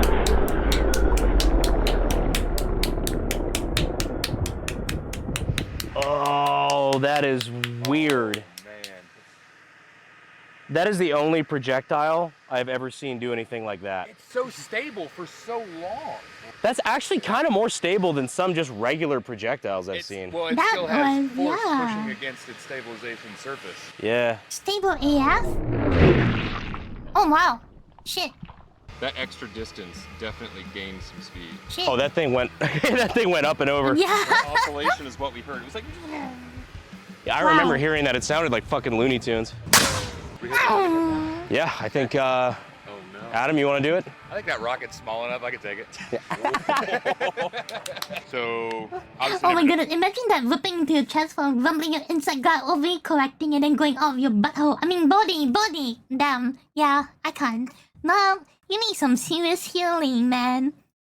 Walk me through what we're doing here. Yeah, so we're going to just take the little projectile here, load it through the little side gate, like so. And of course, the hammer here is already forward. That's gonna push this back, and then it's gonna ignite it. It's basically just like a miniature rocket. Rocket. Rocket? Rocket?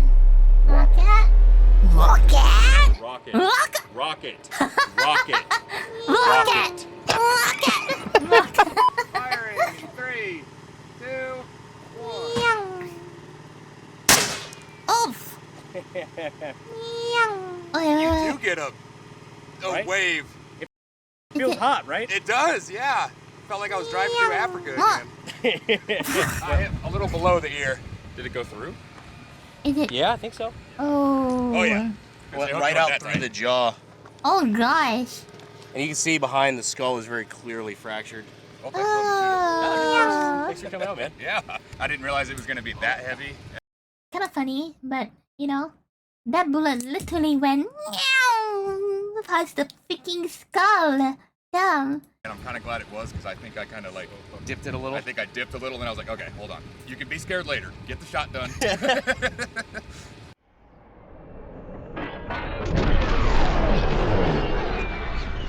Oh, his head.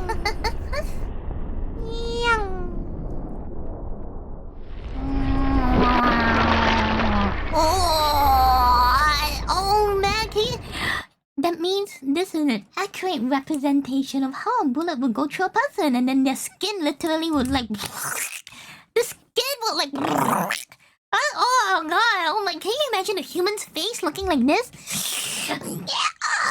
Oh man, that's some hot shit, man. Oof.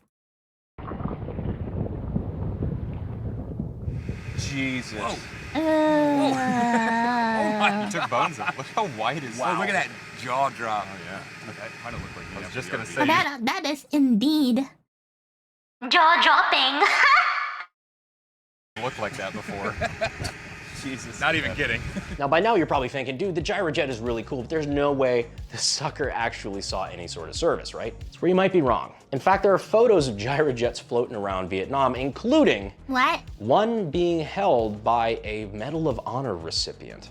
Meaning that there is a non-0% chance that a gyrojet was carried in Vietnam by a Medal of Honor recipient during the actions that got him his Medal of Honor. Do I have proof for that? Absolutely not, other than the photo. Is it my headcanon? Yes. Yeah. Absolutely it is. Speaking of head. 3, 2.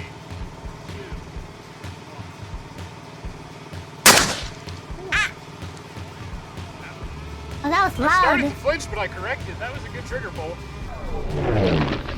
Wait, what?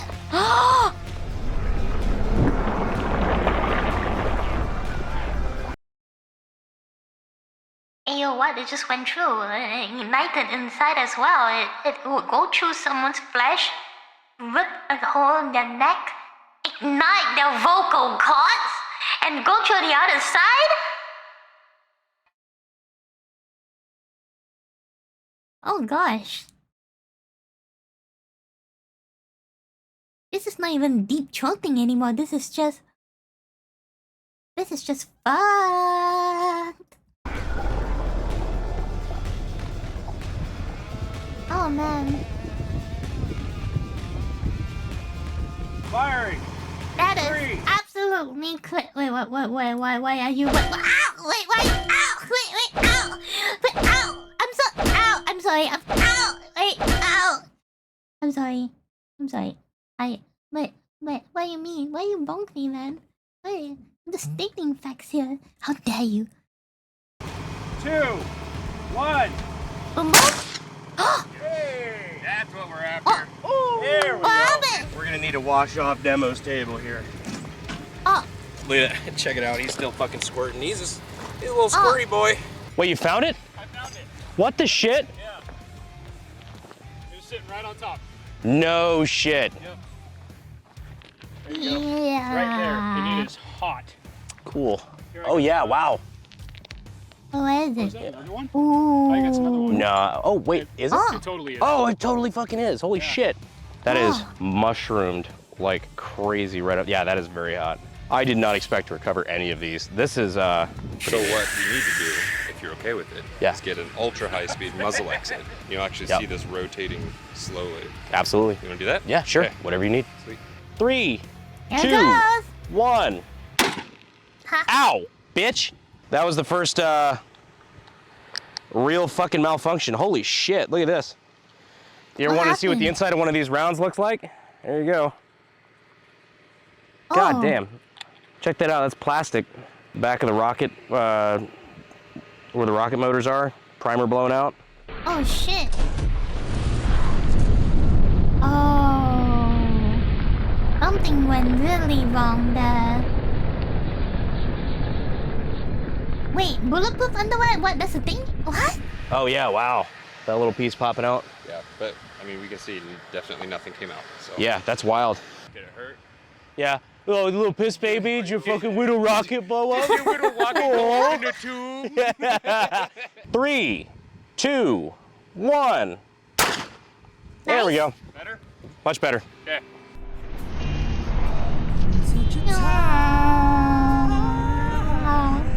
Rocket Man! Is it coming out soon? 100,000 FPS? I think it's gonna be a long, long time. The touchdown brings me right into fun. 100,000 FPS, boys! Wow, look at that! I'm a rocket man. Rocket man, burning out his fuse up here alone. Oh, it's like sputtering. Oh, you can actually see it activate. Holy That's God. crazy. 3, 2, 1. There we go. Is that a good shot? Yeah. Okay. Felt like it. A little bit heavy on the burn, but yeah, whatever. Well, that's a bit problematic. I thought that felt like a spicy fucking round. Where were you literally aiming? My point of aim was like right here. That's hot. Yep, that's Think it. we found it. I found it. Holy I shit. can't believe that was the barrel. Dude, what is keeping this barrel in? The barrel? Nothing, apparently. Is it just a press I mean, fit? I don't see any pin grooves, any shoulders. The only thing I see is that little tab there that's like a little, like maybe that was folded over, holding it in. Like you look at, there's something at the yeah. very bottom that looks like it retained it? That's exactly what that was. It was just a little tiny tab. Are you serious? That's... I think they were expecting the barrel to not see any force. That's a terrible design. Well, I mean, that checks out with clearing the malfunction a minute ago. It was designed as though it was never going to have a malfunction. It was very difficult to get it out. Well, I mean, that looks simple enough to make a new one just to have it. Yeah, we can rebuild her. We have the technology. Oh, there's your gun-shaped object. You know what I just sensed coming up from him? I can fix her. I can fix my baby, man. I can fix her. Let me fix her. Back. Yeah. Oh no! Boom.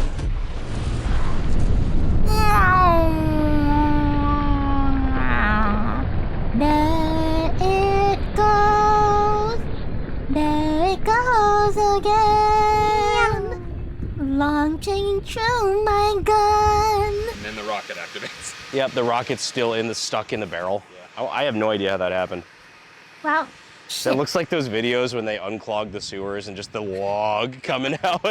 Well, for the time that we had a functional gyrojet, I'm glad we were able to capture so much high-speed footage because, you know, these things really are just pieces of history, that there are not a lot of these around. The ammunition is basically non-existent. So the fact that we were able to capture it on high speed is all thanks to you guys. So thank you so much. We got cool muzzle exits, we got gel blocks, which is very traditional. We've got ballistic dummy heads. We even got a failure. Like, what else could you get in one day with a gyrojet? Yeah, I mean, realistically. honestly, true. Yeah. We just appreciate you guys being on the channel. If you guys are not familiar, these are the ballistic high-speed gentlemen. They have a YouTube channel.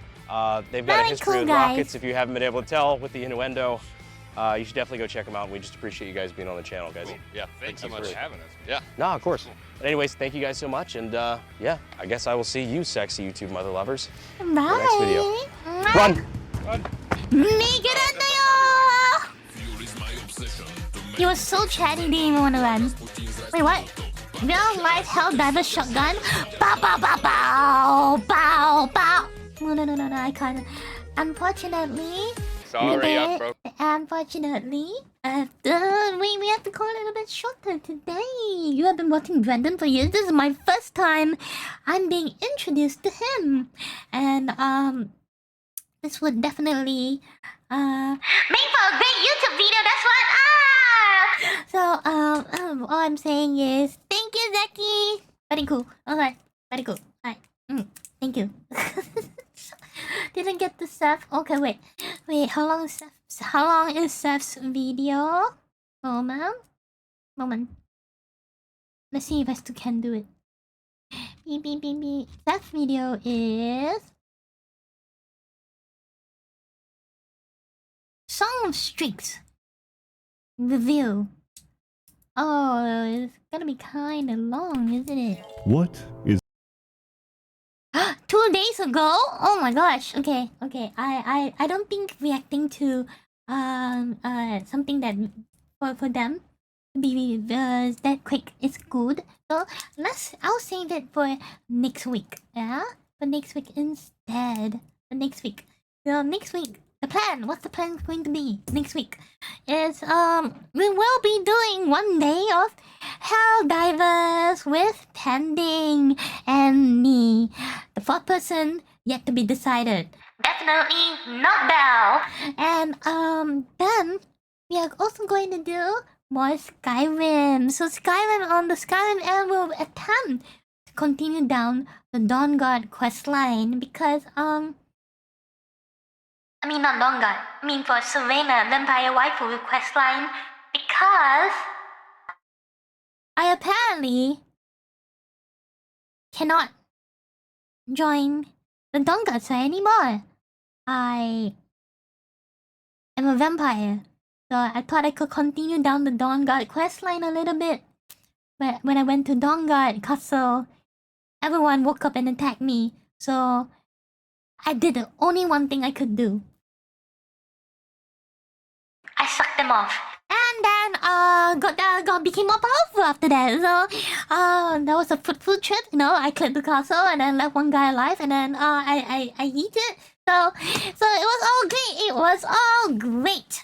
So also it wasn't a fruitless trip. It was a very fruitful one, if you know what I mean. So yeah. So back to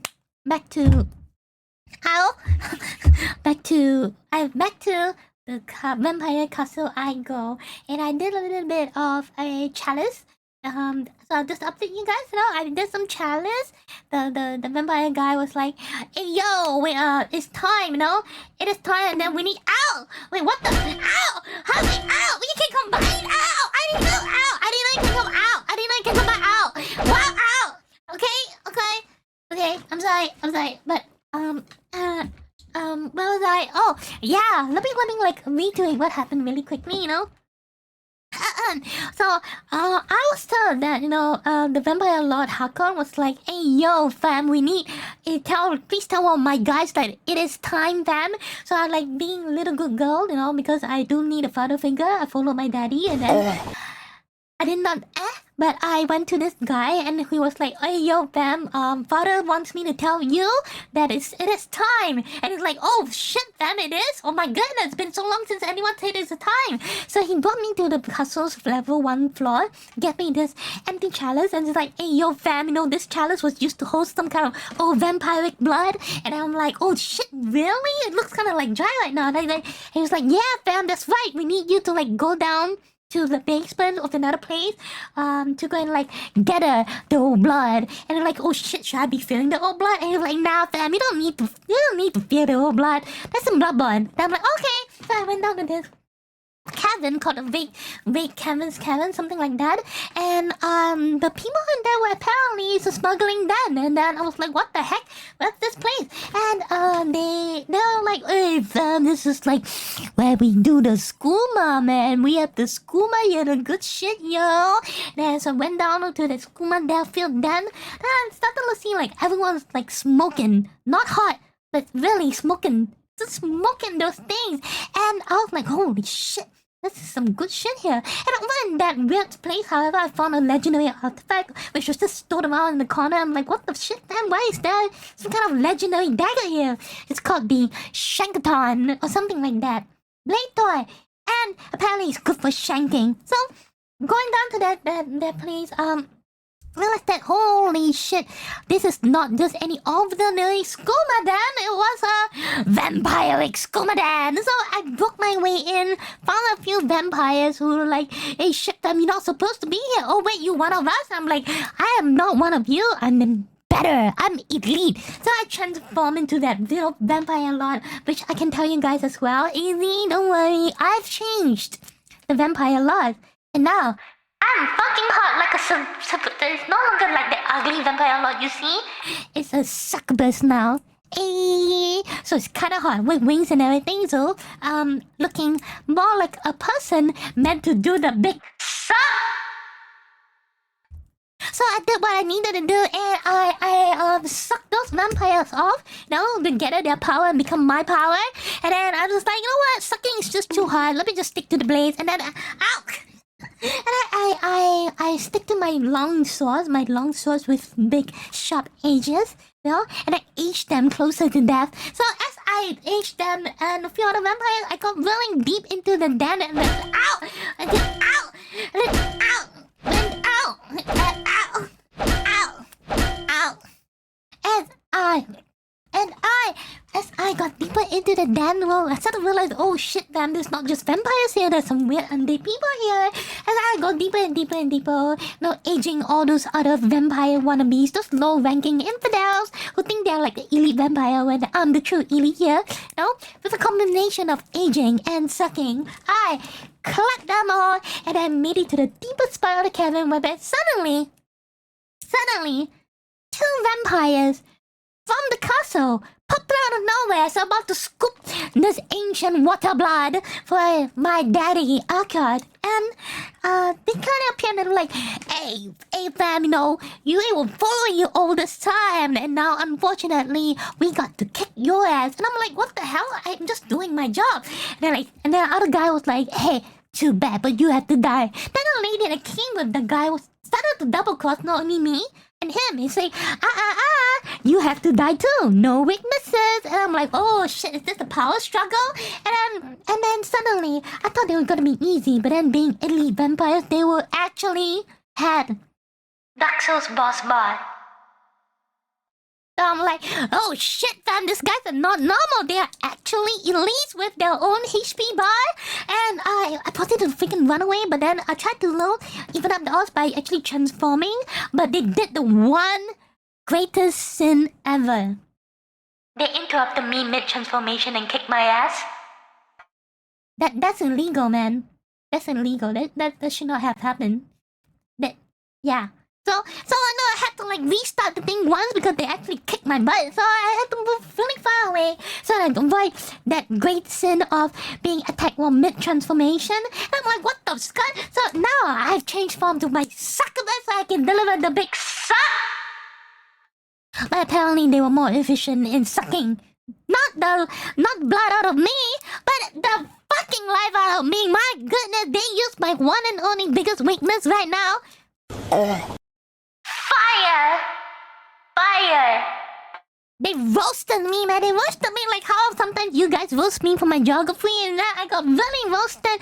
And fortunately, I drank some blood from the blood of the ancients and become stronger. So thanks to that, I did have an attack increment as well, you know, and it's great.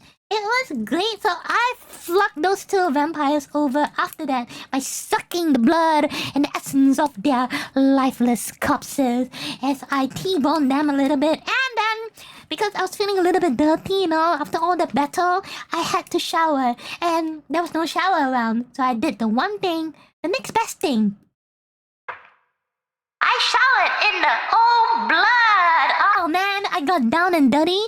I was down and dirty, but I stripped it all and I shampooed myself in the Blake pond of blood, old blood. So I showered and lattered myself with this old blood, and then I felt like a new girl. So pretty, so smooth skin, actually for you. And then I drank the blood for good measure.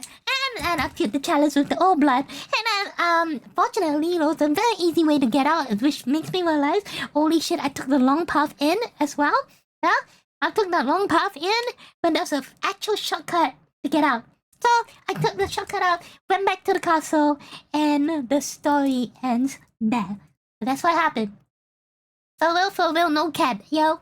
Now for real, no cat. That's what happened. Wait, that fountain literally gives you every disease in the game, but you see, because I am a true blood vampire, I got a boost instead of getting diseases, you see? Yeah, I bathed in the blood and I drank it. So I became stronger, yeah. I became stronger. That was great. So that's the update for That's the update for my quest line of the That's the update for my quest line for the Dawn God Blood Vampire route. Yeah. So that's it. So when we get back to Skyrim next week, you can see my pretty vampire my succubus transformation and more of the vampire DLC storyline. So that's all the time I have for today. Thank you all for hanging out with me. There's a small chance. Wait, you know if you smoke the Rick's Combo, you get past that and move deeper into the cave?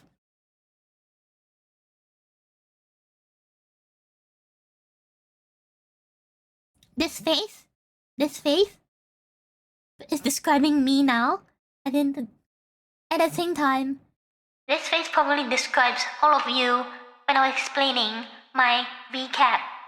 Yep. Yep, I just realized this face is so perfect for my fucking weekend.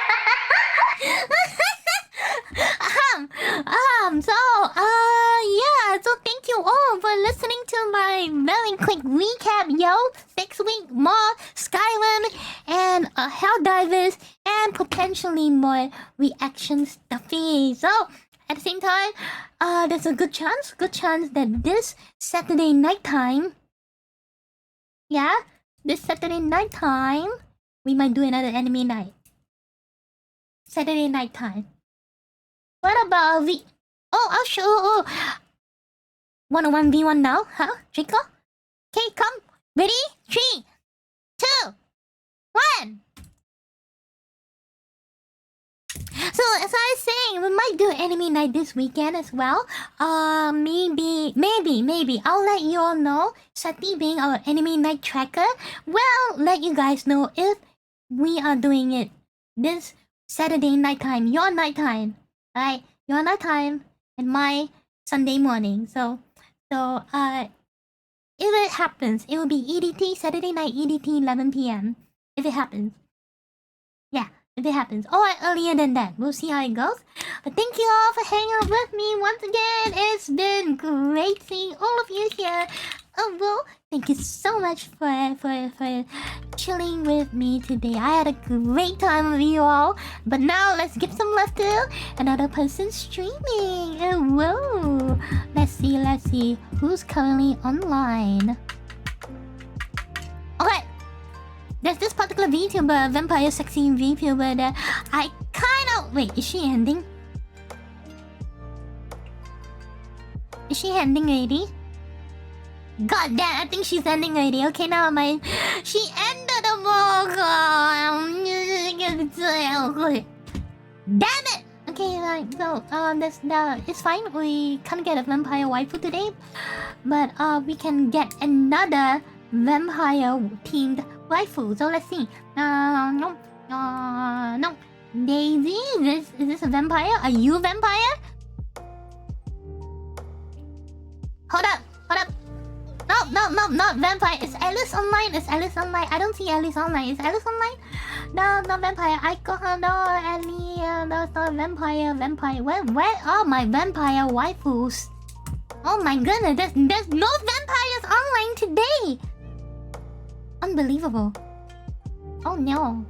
I see a Valak vampire. Valak. Okay, let me see. Okay, let me see if it is Suckbo. VTuber, not evil. Dark elf. You know what? Is she? Let me. Okay, hell yeah, I'll take it because it was a vampire. Please wait with something. Say so, you know? Not like I want to get sucked or something, yeah? So, let's rate Valak Vampire.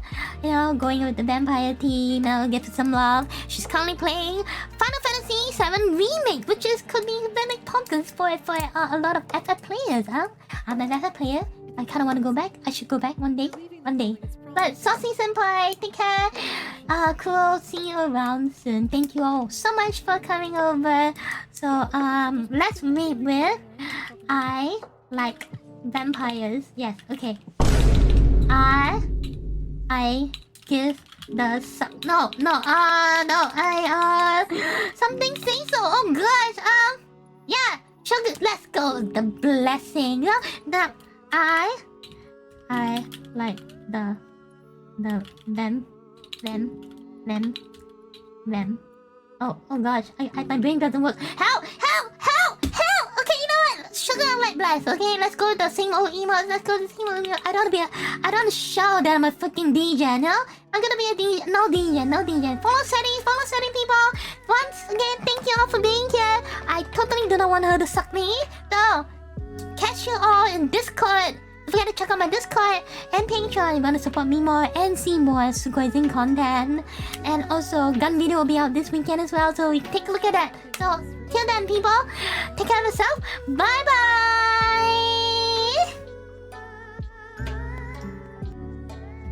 Oh man, I clicked the wrong button, Lama.